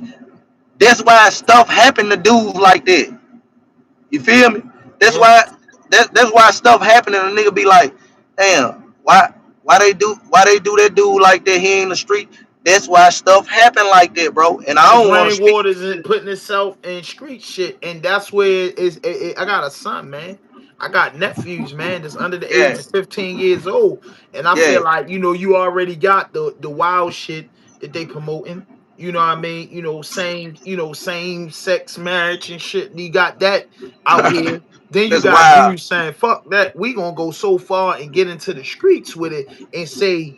Oh, this is cool. I say, yo, people crucifying Diddy, but niggas don't ever, nobody say, yo, that man went to trial, got beat the Rico, got 50 months in prison, never No, got had a man, no no, bail, for real, bro. and Like no, I had a was no just, bail. And listen, through all the rain and the pain, he ain't take bro, nobody with him. Like, bro, come look, bro, on, like that they the type of man, guy. bro, Hey, look. I was just speaking on that, bro. I was just speaking on take that nobody yesterday, with him, bro. man. Stood tall Look, with let me y'all. tell you something, bro. All these niggas, all these suckers, high power cowards, because that's all they is. They they want to down that man. They want to beat him while he down. But these was the Exactly. same guys that was want to go to a party. Like, man, that's why I got respect for Meek. That's why I respect Meek like that. Mm-hmm. Meek say, y'all wanna down me because I go to the party. I wanna them folk by they Meek a street nigga. Meek come from the streets. Meek Right. like us. Them folks was in there buying cocaine. You don't know what Meek was doing. Meek ain't gotta tell no nigga that he was serving them folks. That's his business and they business. You know what I'm Right. saying? You gotta think about it. Meek them ain't they ain't. I don't think they got no money. They got no 100 millions or nothing. So they still gotta get their money their way. The way they know how to get their money. Ain't no telling what his intention was going to that party. But to be a punk, I don't think them dudes no punk. Hell no. Nah. You feel me? Nah, hell no, nah, bro. So when I was following your page, man, your story is amazing, bro. I want to ask you some questions now. I gotta ask you some questions because yo, when I meet y'all brothers, I got a dude, man. Ayo the homie. I can't remember if he from Mississippi or Alabama. That's my dog. That's Eh, that's that's that's one of the bros. He know me. That's okay, one of so the bros. hey, just tell him you tapped in with Rod Dope. That's my. You go look at my page, you gonna see Ayo the homie. That's a dude that I Yeah, met on Instagram from doing this shit I had called Respect the Spitters. So Ayo the homie, you know what I mean? We just tapped in on some music shit, and yo, he was locked up, and I was he was. hollering at him. He had a phone and shit, and he was telling me he home now and shit. And Yeah, he. That's one of the bros. That's one. He yeah, solid guy. yeah. He know me. He was in the system with me. He know me. Like everybody know me. Everybody know Cineo. I Everybody can know believe Step that. Ball. Nigga, Yeah, ball, you ain't got nothing to prove to me. I'm telling you, like, it wasn't like, Ayo the homie, he found my platform by being an artist. I found you yeah. via, you know what I mean? I reached out to y'all because, like I said, I always seen, and this is the way that I knew that I would get a reach back from you guys. I seen you guys, you ain't 100,000, 300,000 where you too bougie. I seen y'all just on a come up. So that's when I was like, yo, I dropped the tail when she was like 13 years later, day for day, and you walked out there, bro. I watched that whole thing. I tell you, every time I see them coming home or dudes locked up, popping up on their kids, bro, it makes me emotional. I'm not gonna Me lie, it too, makes me bro. emotional, Me yo, too, because bro. Me too, bro. cause Me walking out too. of that place, bro, you don't, Man, I yo, ain't get to you see my don't daddy, know. bro. I ain't get to see my dad, bro. And hey, bro, me and dude, and I say dude because that's how I used to talk. That's how me and him talk, bro. I seen dude come from nothing. You know what I'm saying? And we gained a relationship in the street. I was in the street when I yeah, my dad was getting high, and I was in the street hustling and shit. So Right. I And you gained a said relationship with but you my said dad in the after street. 5 years, cause I listen to everything, bro. You got a brother in Baltimore, and I know I say, yo, between you and Ayo the homie, I got to come to Mississippi, man. We got to do a live podcast or something, man. I got to put together. We Bro, put look, together the hey, budget, bro, man. Brian, I need you. Like, I, bro, I got my own Bro, you studio, got my bro. I number. just So need you. we on Bring the camera camera, right bring now. the You camera, got my bring the number. cameras. When you, when you want to come, I'ma send for you. That's like you sent for me. Like you came and got me. I'ma send for you. I like Let's set because something up, I'm bro. starting my own podcast too. We gonna set I something want up. to I want to do a But live podcast though. I want to sell tickets. You think that's possible? And I'm gonna tell you what I want to do. Hey, shout out to Schoolboy Q last time. Shout out to Mac G 381 for the $2 donation. If you tapped in right now, you could donate to the channel. Anybody that's tapped in right now, donate to the channel. All we do is buy cameras and you check out my studio and we just get it together. But bro, I'm trying to tap in with Mississippi, bro. And what I want to do is I want to do like a live podcast seminar where as though your wife can explain something because something that I tell my kids all the time and my nieces and nephews, listen, the number one rule of life, the goal in life, don't let nobody ever tell you nothing different. This is my philosophy and you'll listen to the old man. Number one, you need education. Just like you, Wall. You yes, just indicated. I yes, taught myself how to read, write, and spell. yeah, Educated. yeah, Once you educate yourself, you can create an opportunity for yourself. Once you create an opportunity for yourself, you create financial stability and foundation. It don't go no other way, bro. There's no other way to think about it. I don't care if you selling dope, Now, robbing, pimping, macking, rapping, producing, writing books. You have to educate yourself in the business. Once you educate yourself, once you talented enough or smart enough, you create an opportunity. And once you create an opportunity, is money. And you know obtain, what? and I want to add on to that. I don't mean to cut you off, but let me add on with you. Obtain much financial knowledge as possible. Also, Yes. you can never have enough financial knowledge. Obtain uh, more than enough financial knowledge. You're gonna need that And that's the through type life. of podcast I want to throw. I would like to open up. I would like to open it up with this is my vision in Mississippi. I would like to open it up with get the people out there, financial. Because the things that I know that I'll talk to you, because we got each other phone number. This is my brother from Mississippi, bro. So I got your phone number, but one thing that I know that you know and your wife know is a code that we don't know, and that's finances. And meaning when it comes to credit cards and creating your credit and getting your credit score, and thinking that everybody that got money is spending so much money on shit, and they're not. They're No, not. they You know what I'm not. saying? They not. They not. They, bro. Like I said, bro. That's what I've been on lately. I've Mm-hmm. been. So this is my thing. I wanted to do funding, and Uh-huh. I don't think my wife believed me. Cause I always, she said I be moving like I got ADHD. I, I, I I don't never sit in one spot, but I'm obtaining everything I can about all the financial knowledge I can. Everything about funding, I'm learning. I'm learning it every day. I try to show her that I'm learning this. This what I want to do. Mm-hmm. So like, you know, no, these people not spending cash money. I, bro, bro.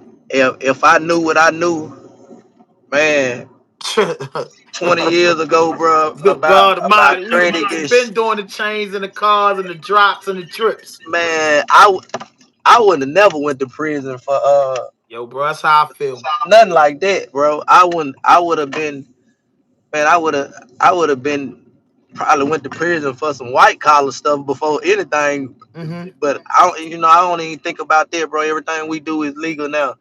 But like, man, man, that credit is everything, bro. You Mm-hmm. can't go. You can't now. You can't pay for a hotel with cash no more.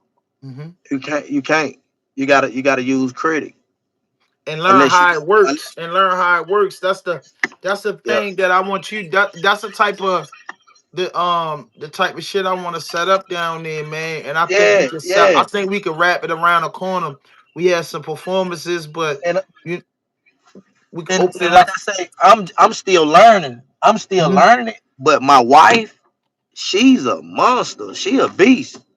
You know what I'm saying? She Yeah. one of the she is the only African American that won an award at the My Free Score Now Gala.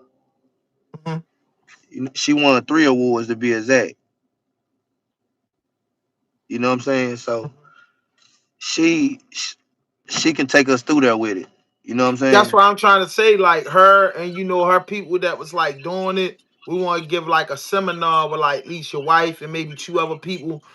Get people started and maybe classes or whatever. We'll open up with Mhm. that. Then we'll let some artists come out there like Ayo the homie, some Mississippi artists that's really dope. You feel what I'm saying? Let them come out and do it. We'll do a live podcast like we doing now. Introducing your podcast and shit and just what I mean, just making it happen because, bro, I feel like this. My goal in this shit is this, bro, and people, I got opportunities, bro, to go to the dudes, certain places, and they feel like, yo, your platform should be big, bro. I done been sat down with people like, yo, come here, and we promise in 6 months it'll take off. But I told the dude, like, I'm gonna be honest with you. as a man, as a grown man, and as a man over 40, right? I say to Uh-huh. myself, like, yo, I'm gonna pay my gas and electric rent and car insurance off of what I need to do because that's just priority. This Uh-huh. podcast shit, I put my blood, sweat, and tears in it because I come from nothing. I'm 46 years old, man. I've been on Nah. parole, man, since 2020. I've been in and out of the system in jail since I was 11 years old. The first time I got arrested was 11 years old out of middle school.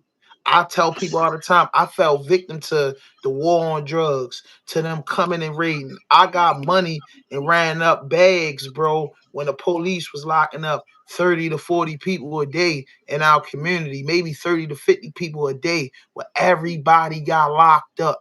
Everybody, every month, down to people that how you come from the ghetto, so you got people that's in the ghetto that come out, drink and smoke, but don't sell drugs, don't tote guns, don't do nothing illegal, and have court charges with us on these blocks. I grew up where racism was a real thing. In the streets where these cops was coming from these counties and coming into Baltimore doing anything they want. I made it out.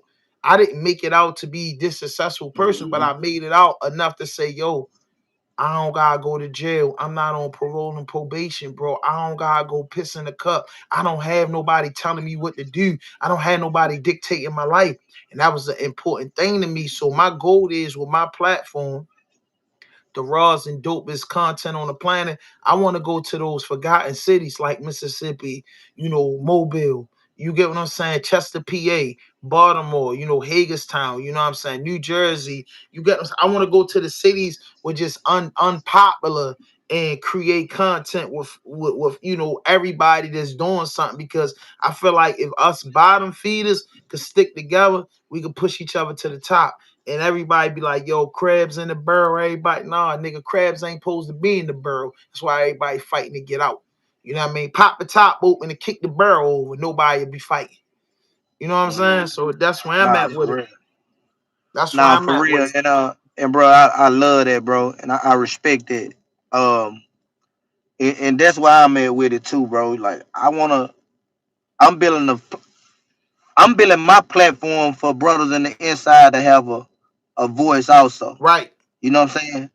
That's They dope. always gonna be able to speak on my platform anytime, anything they need to speak about. If a brother want to call in and vent to us on the podcast, they can call in. We ain't gonna throw no shame to them, no shade. Something going on with them, you need help.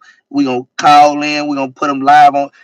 I'm talking about if I have a million subscribers, they can always gonna be able to call in, and we gonna drop their cash tag or whatever, and we're gonna get people to support them, support their game, whatever they need Hmm. help with stuff. I'm building this platform for the underdogs to have a voice, bro. Because the underdogs do not have a voice. The Yeah. underdog, what I call the underdogs, is poverty. Our culture, bro. Our culture, bro. We the lowest black people, white people, Mexican, Hispanic, all race in poverty. It's all races in poverty, bro. All Yes. race is they in Yo, poverty, bro. Yo, it's All raw race. dope. It's raw dope reloaded, Mississippi edition, man. Cause that's what I do up here. I give people a voice. Yo, I've been. If you look at my, if when you ain't doing nothing, you surf through my shit, bro. You gonna see, bro. Some of the guys and the artists that's on my platform grew with me, meaning that you can see 'em when they ain't had no chains and no watches. To now, Yeah, they got yeah, chains and watches going crazy. That's what I yeah, live for. yeah, You know what I'm yeah, saying? That's what I yeah, live yeah. for, bro. That's Nah, what for my real. platform. I've been doing this shit since 2018. That's what my platform always been about. The convicts and the underdogs, bro. Because we got voice too. Because I knew that people can't get to the radio stations. You can't get to these big platforms because they don't give a fuck about the next big thing. They don't give a fuck about it until you make it. And I always had a cheer for the convicts. I mean, one of the best, one of the top interviews I had was a notorious guy I'll say by the name of Frank Niggy. Nigga, I was 5, 6 years old hearing about this man. Don't have no ties to this man, and really after growing up and becoming a man, sat down with this man. This man gave back triple life sentence. You feel what I'm saying? Nitty grade back triple life sentence. So I'm like, damn, Ken, I sat down with dudes, bro, behind the wall, 448 Reek, Dollar, my brother Purple Boy, Boogs. I sat down with some niggas that I love, you know what I'm saying, that I fuck with and got respect for in the joint. I sat down with them. You know what I mean? Gave my platform that voice for them, and I never have a problem with that. I never have a problem with that. I never have a problem with that, bro, coming back. Yeah, I know you tapped out for a little. I never have a problem with that. So I got a lot of dudes just, behind the door. And you know what I'm saying? Everybody you can't get up with, but I always open my doors and my platform for that. You know what I mean? Go check out that Malcolm Jordan story. You know what I mean? My man, he doing double life. You know what I'm saying? My brother, my blood brother, his story been on my man Hollywood. So I did a lot of interviews with dudes behind the door. I got a blood brother doing double life plus 90. My OG doing double life plus 50. You get what I'm saying? My little man from my hood doing the double life sentence. Like, it's a lot of dudes, bro. Like, I Yeah, never forgot about the it's a wall. life, bro. Yeah, yeah, yeah. And I know they appreciate it, bro, because I know the guys that the guys that I talk to on a daily basis. Uh, bro, it's so many guys I can't even name them, but one in particular, his story his story all over the internet down here. His name Michael Pretty Boy Floyd Wilson. He a Caucasian man, white Uh-huh. man. Motherfucker done escape about. He done escape about probably about 4 or 5 times down here in Mississippi prison system. He done got away.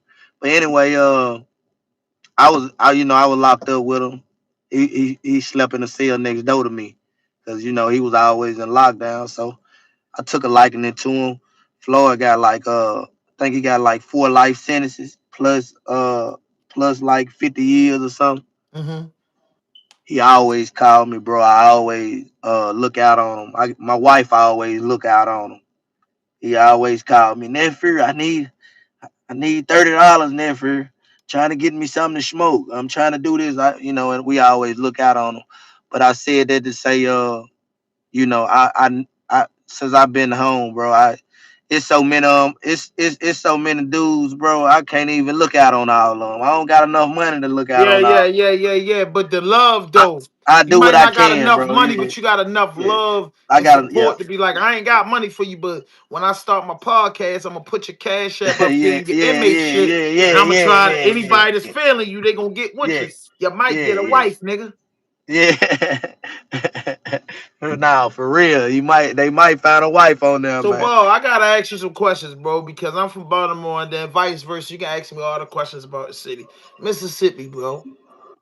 I love my brothers and sisters out Mississippi, bro. And when I think and when I think about Mississippi, bro, you gotta think come a God that's a God that's coming from the north, and Baltimore is north, but That's right. Maryland is considered the top of the South, whether you know it or not. You know the story of Harriet Tubman and the Underground Railroad. If Yeah, you don't, that's right. it ran through the Eastern Shore. It came from the dirty deep in the South, all through the Eastern Shore, through Maryland, all the way up to people making it to New York. That's why we got a lot of our people that come from Mississippi, Yeah, yeah, Alabama, yeah, Georgia, North Carolina, yeah. South Carolina. You got them in there, so right now in 2026, what's life like for a black man that just did? I'm gonna give it a low number, 5 years, and want to change his life.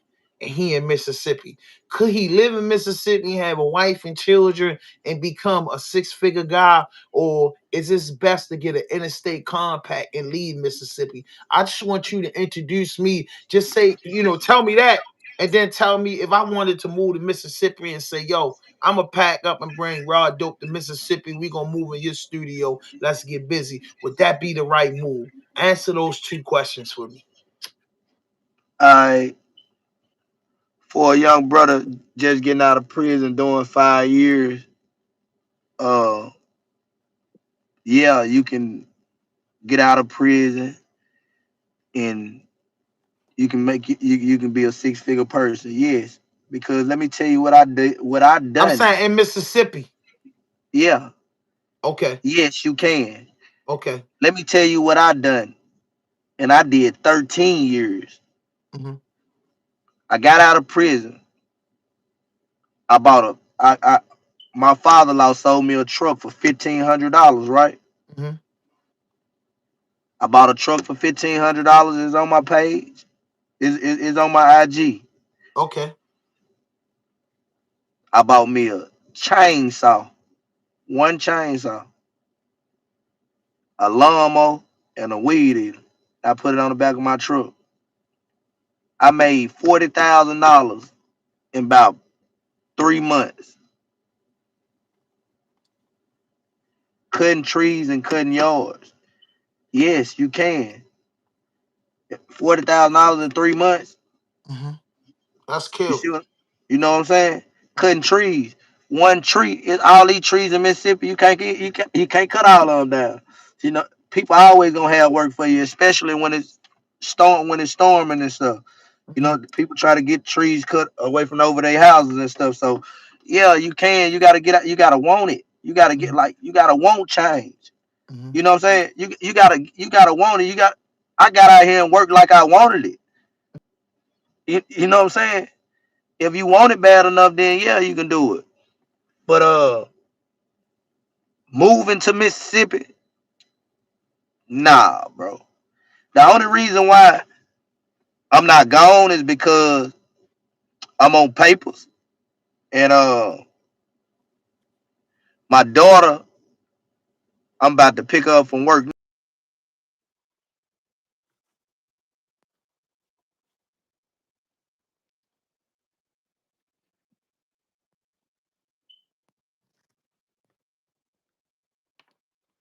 You pause or you looking for your daughter?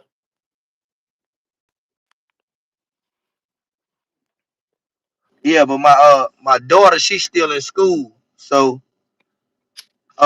with me and my wife, we made a goal. We was gonna leave. We gonna leave here. I think we gonna get on down this year though. You know what I'm saying? I'm still gonna have my studio and all that stuff here. But Where you I think going? Where you want to go? she don't like she don't like big cities. I think we going to I think we're gonna go to Georgia. I wanted to go to Cali. I wanted to go to Cali or Washington somewhere. You know what I'm saying?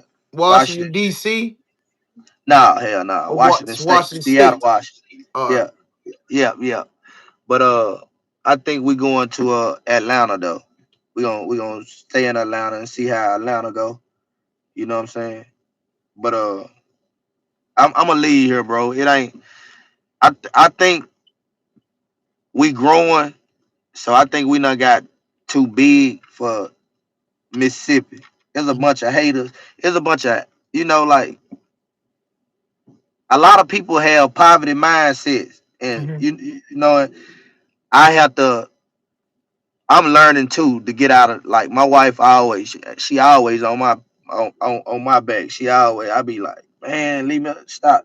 But I'm glad she do it. But I had to change up. You got to change that poverty mindset, bro. You know what I'm saying? You Mm-hmm. got to change it. You got to change. You got to change that mindset. And a lot of these people around here, they stuck there. They stuck in poverty. Always they don't like to see people do good. You know what I'm saying? They Mm-hmm. don't like to see people grow. Instead of Mm-hmm. it's like that everywhere, but in Mississippi too small to have to have all that like going on. You feel me? What's up? How many people live in Mississippi? I mean Jackson too small. Rather, I think we got like what about 200,000 people. Damn, That's small, bro. Like that's small as hell, bro. yeah, hell yeah. This whole small, bro. Damn, two hundred Yeah. thousand people, and it's like Mississippi, the state, right? No, Yeah, Mississippi the state. Jackson is a city. Okay, and it's 200,000 people, so it ain't even how many prisons down there. I think they got like 33 or something like that. I don't Damn, know. Yeah, yeah, like 33. It's like three state prisons and nah, it's two state prisons and the rest of them like like the what they call regional facilities. Yeah.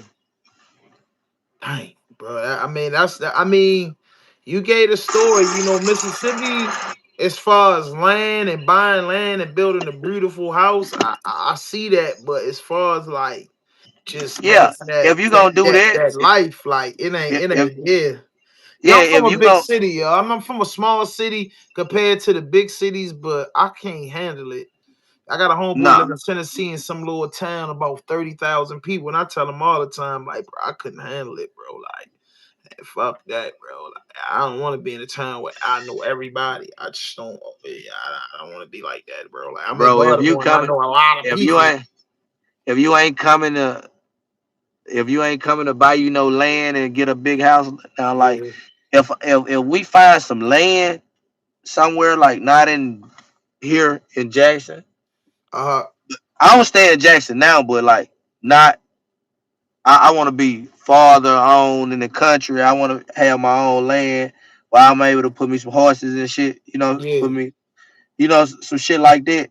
I can be a country boy. I don't put me a But pun on. why you pick Atlanta? No, then again, I'm not even gonna be honest with you because I'm a man and I do a lot of research. I get why you pick Atlanta for the business that you in. Atlanta is like it, but it's also big cities like Charlotte. You get what I'm saying? It's like it's Charlotte is no like Charlotte Charlotte just nice, bro. Char- Tap in. Charlotte just a big Jackson though to me though. Like Why you say you know that? I've been there because they're just like Charlotte like Houston to me. Like it just that shit like all this a big Jackson. Like So man, Jackson big like got the lights, camera, action like Houston and Charlotte and Atlanta. You saying?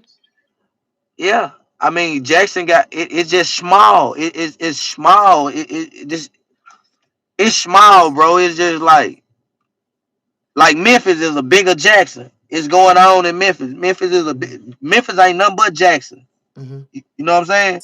Like it, they killing in Memphis like they doing in Jackson. They doing it in Houston like they doing in Jackson. It's just big. You know what I'm saying? It's just bigger. Like the hood's the same. Like they grimy.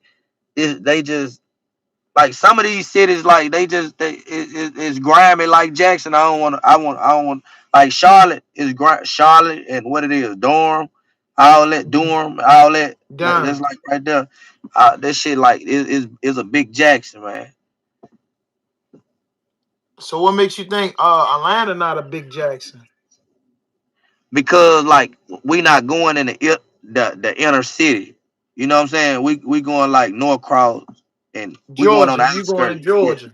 yeah. We just going to Georgia. You know what I'm saying? Yeah, The Georgia. reason I the mean, the, the Georgia reason beautiful. is the reason is though I didn't mean to cut you off is because they got they building these new houses and they cheaper. How the houses like I seen a 6 bedroom, 3 bath. It was like 320 some thousand. That's You know what I'm nice. saying? 3 car garage. Is that's like so it's cheaper. That's why I was saying Georgia. You know what I'm saying? Yeah, no, man. Hey, listen, man. Listen. One thing about it, you from down there, so like your wife, like she said, she want to be in a big city and coming from where y'all coming from, land, good air, Yeah, space. The yeah, cities don't got that. These counties and cities don't got that. But one thing that I know, if you look, when I get older, man, I don't really trip. I'm like, bro, that's where it's like, yo, cool to really buy. Like, it's really cool to move somewhere in South Carolina, North Carolina, understand the yeah, regulations and yeah, shit, and yeah, then come yeah. down there. I'm from the north, so I could come down there and buy my home and then get a prominent business. You know what I mean? Whatever's popping up Nah, for here, real. I could bring that to here. You know what I mean? I might open up Yeah, a nice. yeah. My thing is, when I grow old, I always said I wanted. Cheers, one of my favorite shows. I always say I just want a nice little bar that got a little food in it that I could just be in there. You know what I mean? Yeah, yeah, yeah. And in them towns, man, there's a lot of millionaires in Georgia, man. And on them outskirts, bro. There's a lot of Yeah, renters, yeah, bro. yeah, yeah, yeah. That's why Rick Ross, he did some of the smartest. He pulled one of the smartest moves In Fayetteville, in business you can do it in Fayetteville, that big that the promised yeah. land, bro. Yeah. Like They pay him to shoot movies in his house, and Boosie did it. Boosie did the same thing. Yeah. Boosie ain't pay no millions for that land that he got, but you got to think about it. He he he he built he done built all them houses and all that stuff on that land. In the next 5 years, he gonna be, but he already getting paid. People renting it out and renting rooms, renting houses. Like, dude, he done made a generational wealth. That ain't number generational wealth, bro. And look at He you created know, I know everybody don't like Rollo, but look what Rollo doing. Hey, Rollo is I, like that ain't my business. Like, I don't know what Rollo done. Like, Like I'm talking about for the paperwork and business, all that. That ain't my business. But right? like, Rollo done made some of the best investments Ever. a young black man can make. Yeah. Yeah, like Rollo done made some of the best investments, bro. You know what I'm saying? He done made some of the best investments a young black entrepreneur can make, bro. Honestly, bro. Yo, so Dude built. something that you said earlier, bro, that really, really fucked it with me, bro. I ain't gonna lie. I just couldn't wait to get to this one. Jim Crow laws still exist in Mississippi? Yeah, bro. And what are the Jim Crow laws, bro, that still exist in Mississippi? I Alright, gotta so know like, that, bro. I have to know that, bro. I probably if I come out there and do some work with you, like for like a night or something, bro. I'm not even gonna. I'm gonna be so honest and real with you. I come from Baltimore, and anybody that just tapped in can do their research. I come from Baltimore. A murder 4 or 5 times a day is normal. Murder happens so much that one day it's gonna be somebody in your family. So I say that to say like when you say the Jim Crow laws, bro, like coming up and learning about Black history and segregation, worstest people ever to be known in the history books of being a fucked up person, and you say that after all these years that he died and been gone, his laws still exist in Mississippi. yeah, some of the laws, like not all of them, some of the laws still exist. You know what I'm Like what, saying? bro? Like, alright, so like in Jackson, alright, so in Jackson, our city police still patrol the city, Uh but huh. like people don't even respect the city police. They respect Capitol Police. Capitol Police got district that they can arrest people all around the inner city, out the outskirts, on the highway, and everywhere now. And Capitol Police, just the governor police, they just supposed to patrol around the governor mansion and stuff. But Mm-hmm. they patrol the whole they jurisdiction, the whole Jackson now. You know what Mm-hmm. I'm saying? So they able to take you to jail, and if you look on the internet, I mean, if you go on Google and search Capitol Police in Jackson, Mississippi, they the ones that they doing everything around here now. Like, they the most having the most trouble. That's what I mean about the Jim Crow laws. You know what I'm Mm-hmm. saying? Like, with as far as police, the police and all that. You know what I'm saying? Yes, sir. So yo, it was just like yo for you coming up, yo. Like I said, I experienced. Yo, bro, I ain't gonna lie to you, bro. Like I knew coming up, like in our neighborhoods, like the end of the 80s, early 90s, you know what I'm saying? We had a real bad problem with like police brutality and shit like that. And most of all, we never had to worry about the Caucasian culture unless they were judges, doctors, lawyers, or police officers, firefighters, and shit like that. We just seen them as in, coming up where I come from, you seen them, anytime you seen a white person, it just wasn't like a good situation. Like if you had to go to the doctors, it was a white person. If you had to go to court, it was a white person. If you got arrested, it was a white person. If you had to go in front of the judge, it was a white person. I experienced more of that coming from Baltimore than I experienced. Like, imagine what you guys are experiencing because you got generational wealth down there, and the generational wealth down there is off of the backs of slaves. That's just the history. So you got white families down there that's up in the up to millions, and they was off the back of the culture. You know what I'm saying? Nah, for real. But So like, it's like yo, I know, when you look at Mississippi, of course I know they got their trailer parks and their slum people, and they're Caucasian that's addicted to drugs, but nah, you but have a lot honestly, of Caucasian families that's successful in Mississippi. yeah, you got a bunch of Caucasian families successful, but honestly, like, you gotta go, like, you gotta go like North Mississippi, like probably a few towns down South Mississippi, but like North Mississippi, probably where they got the racist white people. Cause like in Jackson, like It's more in Jackson, blacks, right? yeah, it's more is the African Americans now came through and ran. You know, they not overpopulated this city, man. It's like it ain't it's white people here, but like in Jackson, like the city, no, you ain't gonna find no white people to be able to be the Caucasian people to be racist like that, man. Because these people, the younger generation here is different. You know what I'm saying? Like, and I Hmm. always tell people like our poverty is different here. Like our poverty is third world country poverty. You know what I'm saying? Oh For wow. like for real, the poor people here is poor. The poor people here is the poor people here is they poor for real, bro. Like What's like the average minimum wage job down there?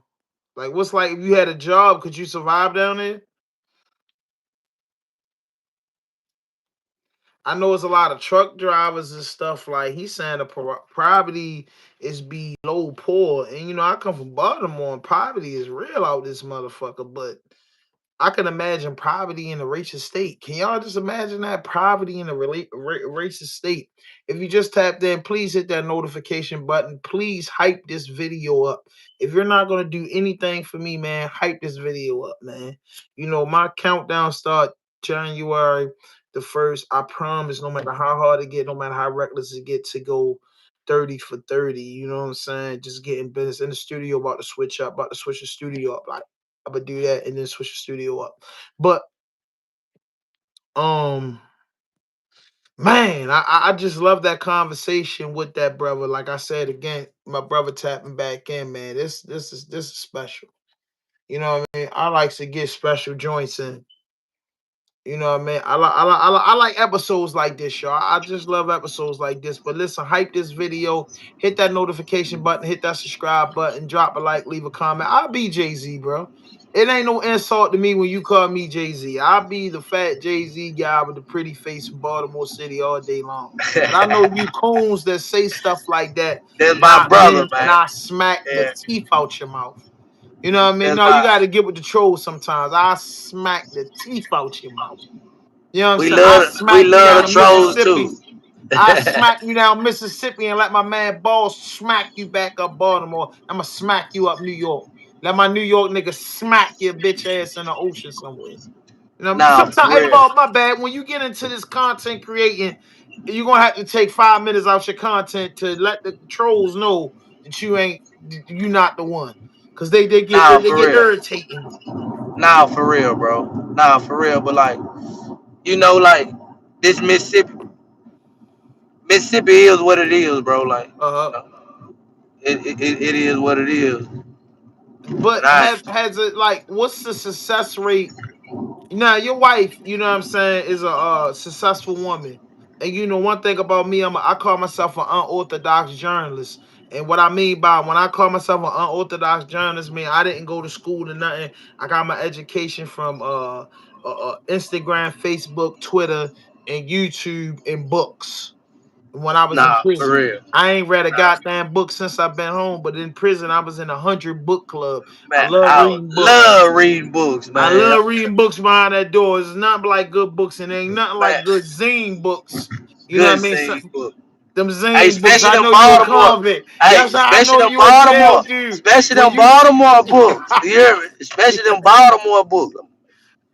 It's, oh yeah, yeah, that shit dope as fuck too. yeah, I done read all the hood books, but like I What said, about Donald Goins, Horse Son, one of my favorite man, look, books. horses. That's the first book I read. Yeah, No. Oh yeah, straight. I mean, Donna Goins, Iceberg.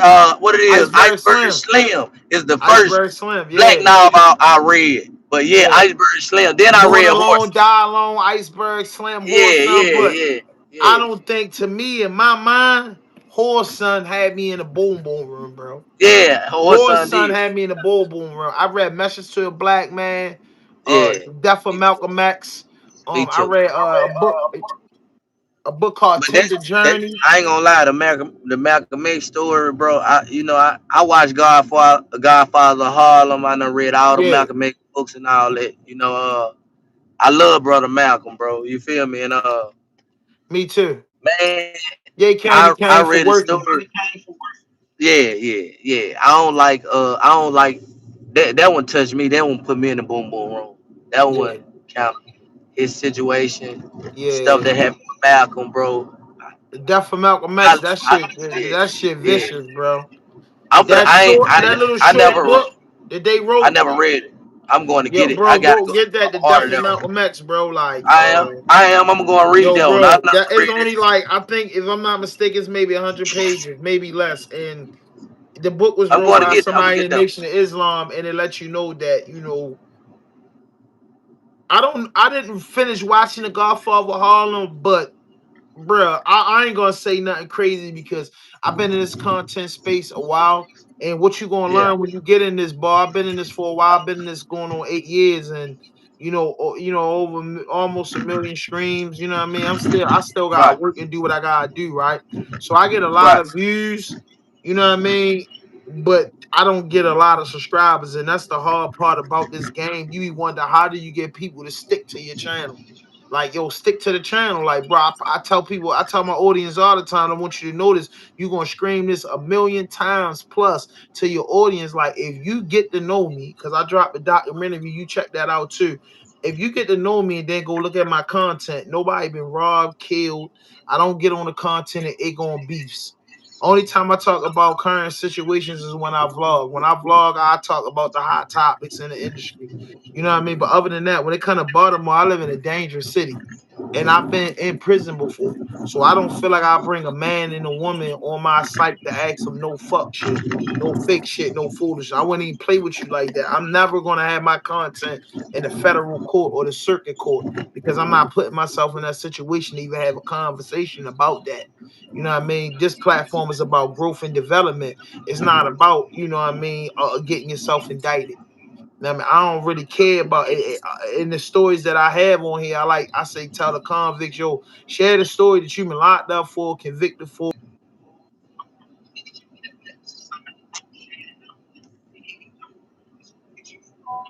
Nah, for real. Nah,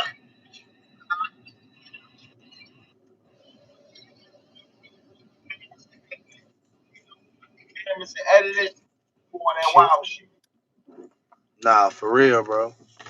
So, like, how many like successful like black people like just like in Mississippi, or do like the successful black people get money, get some properties down there, but live somewhere else?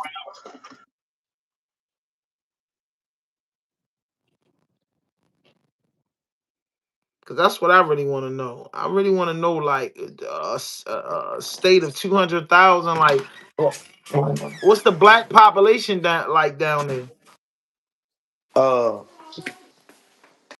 Honestly, Morgan Freeman from here, bro. It's Right, the black population is the over black from there. population is a lot of people here. You know what I'm saying? It's a lot of black people here. You got, like I said, David Banner. You got a lot of people here that still stay here, stay in their hometown. You know Do what I they mean? is the black people very supportive of one another there? Yeah, they gonna support. Yeah, they gonna support one another. Yeah. They gonna do that. Yeah, All right, so that's I will figure that out there. So it's like a lot of brotherly love down there. yeah. It is. It is, bro. So what Honestly, prompted it the is. killings down that area though? Why is it so violent then? Rivalry, bro. Like I said, people in poverty and they don't have a lot of. They don't have what you call no. They don't have no money or nothing, so they gotta get it how they live. You know what I'm So it's saying? like like homelessness is like down there. Yeah, you got. It ain't as big as like the city, like, but you got a lot of homeless people around too. And like the government and the state don't help. Hell nah, them folks they sleep on the river. You know what the homeless people do? They live like they live by the river and put up tents and stuff. They out there right now. No, I know, they under bridges out here and, take over houses out here, because I've never been to Squatter. Mississippi. So I ask you questions. Like I said, any Yeah, questions you want to know about Baltimore, you yeah, know what I nah, I mean? understand. You can ask me bro. You can ask me any question you want to ask me, bro. I'm gonna answer them motherfuckers. You So feel me? I got to get into the financial shit. So Uh huh. being as though you're a street dude, you get Right. money, you know how to get money. You got money in the streets, on the joint. You know what I'm saying? You've been on your own since you was 10 years old, bro. And you Nah, for you real. you repeated something over and over again. Like, bro, that dope money. Oh, I know where the new dope money at. Let's Yeah. talk about it. So, uh, a couple years ago, my wife, I don't know if she was just playing around on the internet or whatever, but she became a realtor. She got Uh-huh. a realtor license, and she became a realtor or whatever. So, I think she was doing business credit. She started off with the business credit, messing with the business credit. We had uh made some money with business credit, but I don't think she liked it. When she was doing business credit, I don't think she liked it or whatever. But man, I was like, baby, you need to start doing taxes. And she was like, nah, I ain't gonna do I don't want to do it. I don't want to do taxes or whatever because she, like I said before, she very spiritual and Uh-huh. she don't want to do nothing wrong. With the she ain't gonna do nothing wrong, bro. Nothing. She ain't, Uh-huh. nothing illegal, nothing wrong or whatever. So Right. uh she ended up stepping out on faith one year and she started doing taxes and stuff. And she started doing personal credit, doing Uh-huh. credit repair, doing credit repair. And when I came home, she when I came home, she showed me how to mess with it. So you know what I'm saying? Well, she been showing me. I ain't gonna lie, she's still in the process of doing it, showing me, but it's coming along good, bro. I'm Hmm. learning. Like I said, I'm learning this funding stuff now, so What is funding? What you mean by funding? like credit. It's credit funding. Uh, it's business credit funding.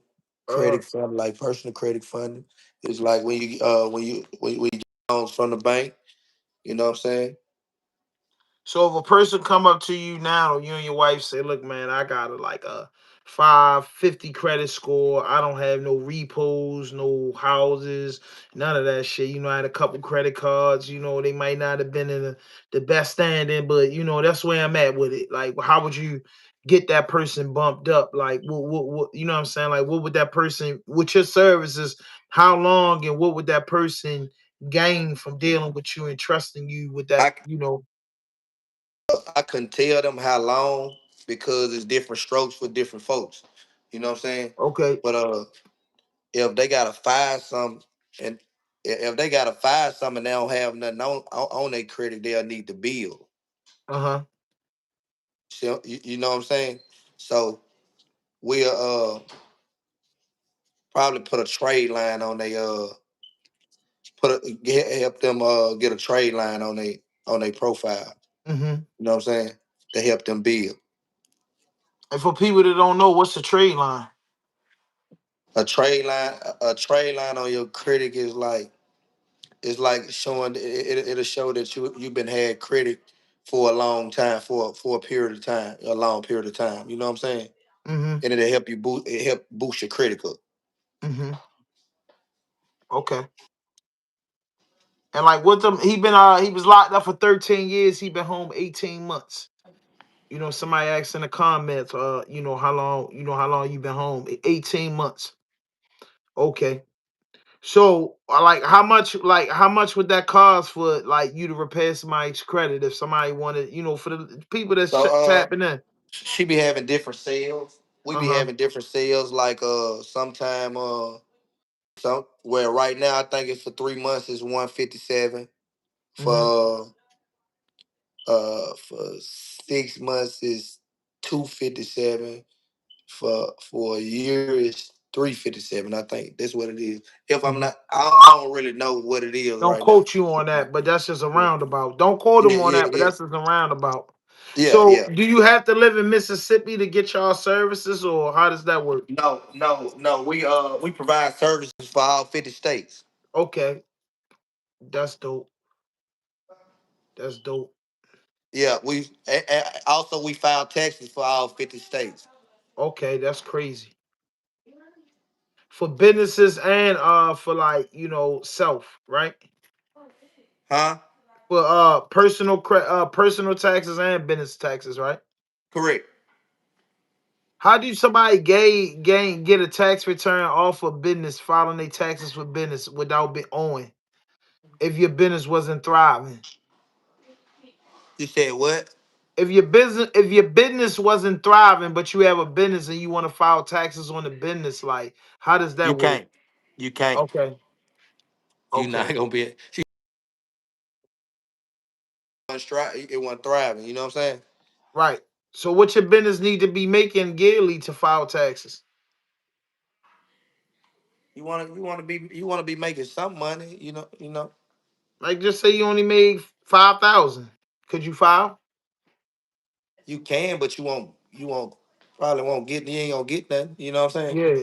You know what I mean? Do Yeah. you carry dependents on your business? Like, because I know business credit is different from personal. I Nah, mean, when you filing, you can't carry nah, dependents. Like, how nah, do you get a nah. return on business? Like, just filing gas money, I pay paper, all that shit. You just got to have like a lot of Correct. receipts, right? Yeah, that's right. Yeah, because I tried to file my business taxes one year, and the credit person said I had too much receipts and papers and shit. It was like too much work. You know what I You mean? had That's too what the many tax person receipts. says. It's too much work.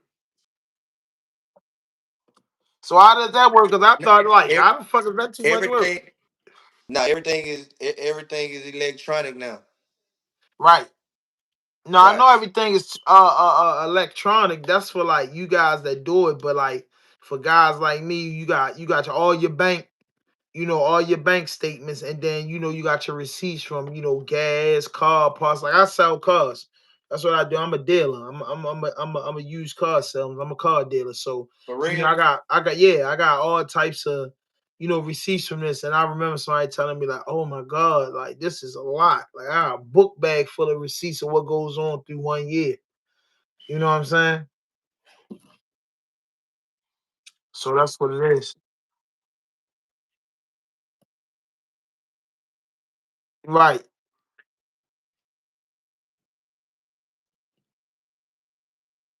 right, You know what I'm saying? My wife is, she very knowledgeable about all that. right, I never filed a return.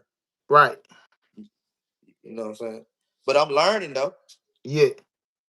Yeah. You be up there. So what's like life been like? What's marriage life like? Being free, because we know, of course, me and you we could Bro, talk like, hundred. Like bro, how's it like being free? being free.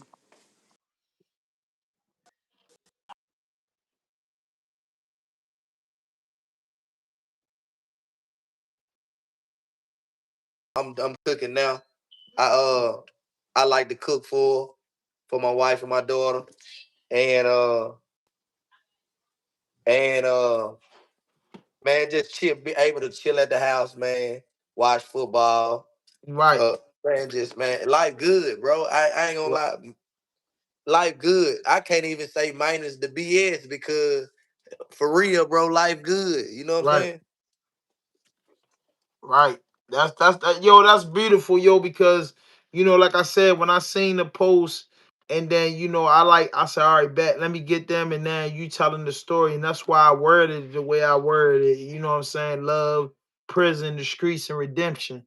You know what I'm saying? Because Right. your redemption is like, yo, I got married in this joint. I came home and really lived the life because you've been out with your wife for 18 months, and I done heard stories in prison where the shit don't even last 90 days when a dude Yeah, come bro. out because it's like, yo, I thought this person was that person and it just don't work. But Nah, she to, who she was. She who she is, bro. She man, she a bad she a bro, she bad, bro. She who she is, bro.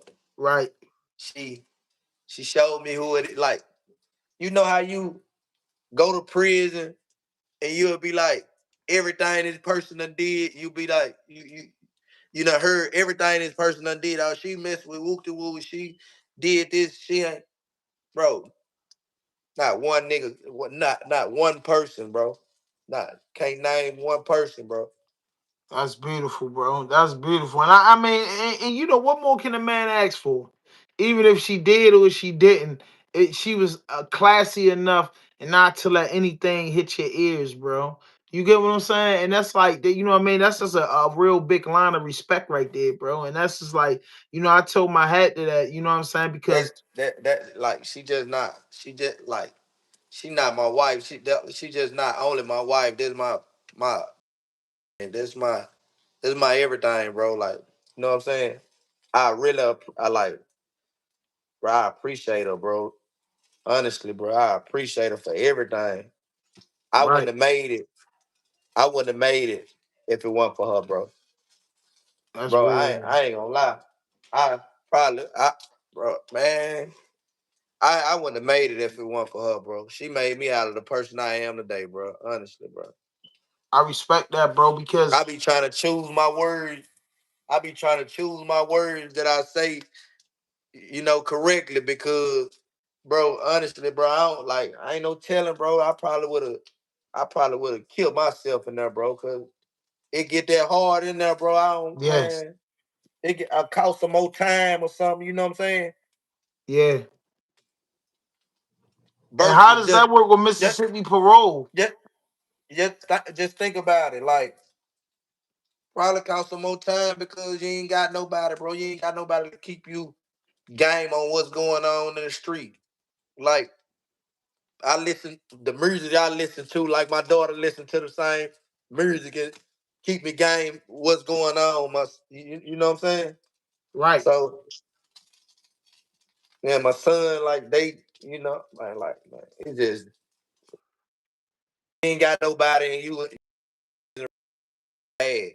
Yeah. It's bad, Yeah. bro. And yo, I ain't gonna lie, I'm gonna keep it real. I always say there's two things that I really stand on, and this is no disrespect to nobody. Yo, two things I stand on. I say, yo, if a woman have a kid for you or a woman ride a bit out with you, bro, that shit to me is just like, cause you can give a woman the world, cars, jewelry, kid, you know what I mean? But it's like, yo, when you did for a motherfucker when at they lowest point in life and you really got to stand on it, like I can't touch you, I can't, take care of you, I can't do nothing. Yeah, I mean, I can take care Mhm. of you for as money and dots and shit if I'm making moves, but I can't do nothing for you in a physical form.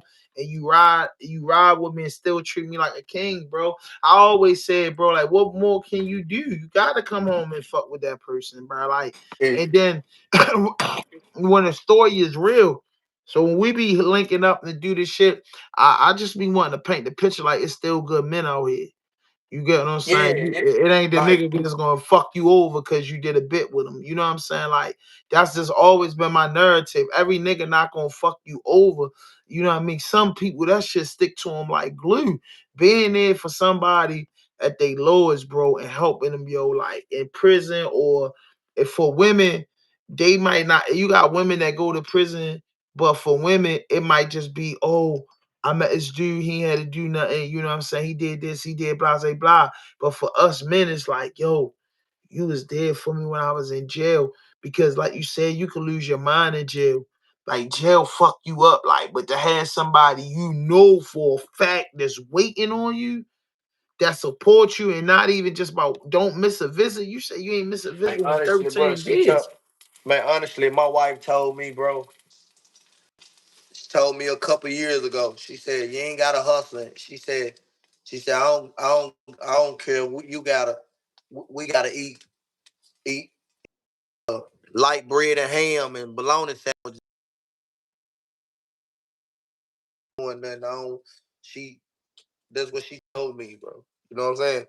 I was doing stuff because I wanted to do it. Right, She didn't want me doing none of that. She ain't, like I right, say, she ain't with that. She ain't with it. She know what type of person I am, but she ain't with none of that, bro. Like right, I said, she very spiritual, bro. She a Christian, bro. right. You know what I'm saying? She very spiritual. She got that gift. She prophetic. You know what I'm saying? She she all that, bro. I'm talking about she top. Go on her page. Her name Sade Butler on Facebook. No, I Same on think I think that's Instagram. how I found your page. I hit her page and said I Okay, want okay, to okay. interview y'all, and then you hit me. Yeah, yeah, yeah. You know what I mean? But Yo, and that's what I respect, yo. And listen, yo, it's the little things like this. I didn't know who page it was. I didn't really care. I just said, bro, I want to interview y'all. And boom, less than like 5 minutes, like you hit me. You know what I'm saying? We exchanged numbers and we making it happen today. And that just showed me how your yeah, queen moved. You know what yeah. I'm Like saying? I'm a Oh, this guy I want to reach out and hear about your story, and just sent it straight to you, and you jumped on top of that. That's some insane shit I saw. You know what I mean? So like that just spelled volumes right there, bro. Like it just yeah was the business. It because went like she handled the business, jumped in the DM and tried to orchestrate anything. She sent it straight to her, straight to you. Like, hey, yeah, look, nah, you don't nah, for handle that. real, bro. I got a brother. I met him through my wife. He Uh, he did this, he inboxed my wife. Did the same thing. His name is Coach Rand. His name uh-huh, Akeem Rand. He from Jersey. uh-huh. But man, he a good brother. He did time. He got nonprofit and stuff, man. He reached out to me, and I treat him like a brother. So it's just like you. You reached out the same way. She Yeah, do that's how she is because she yeah. want to I see me respect that. elevate. She Yeah, don't right, know how it is. She know and she know me. She know I get out there. I don't like that. I don't want that to be my life, bro. I want to be able. I don't want to have to tell my kids that. You know. right. Your value went out. Your value went out. Your value went out, bro. You can hear me now. Yeah. Yeah, I don't want to be able to, I don't want to have to tell my kids the best. I want to be able to show my kids a different way, man. Show them something good, bro. How You many know what I'm kids you saying? got? I got three. I got my daughter, she 10 months, and I got two boys, they 17. Okay. And my daughter in there, she's 16. You remember the Right. one I just was telling you about, my Right. stepdaughter, my daughter, that's my baby though. Right. I Right. don't even be I don't even say that. I don't even use that step stuff because I don't believe in it, bro. You Right. feel me? That's my baby. You know what I mean? Right. What's your Yeah. relationship like? What's your relationship like with your children? Yeah, I got a good relationship. I got a perfect relationship with them. Yeah, that's how I'm doing a lot. That's how I'm doing a lot. Did you ever with all the good work you doing in the community and everything you doing, you been back inside the institution? Yeah, bro.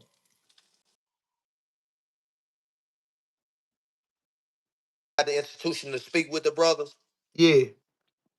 Uh, I haven't been to the prisons yet, but I done been to I had a chance to speak with the younger brothers at the detention center when I first got out. There was one time, and I appreciate uh Judge Hicks and the people down there at the youth detention center for giving me the opportunity. I was able to share my story with some younger brothers. I think they was like from like 13 to 16 or something like that, and I was able to touch them little brothers with my story. You know what I'm saying? Mm-hmm. And I like doing that, bro. I really like doing that community work. Community Right. work, man, helping out in the community.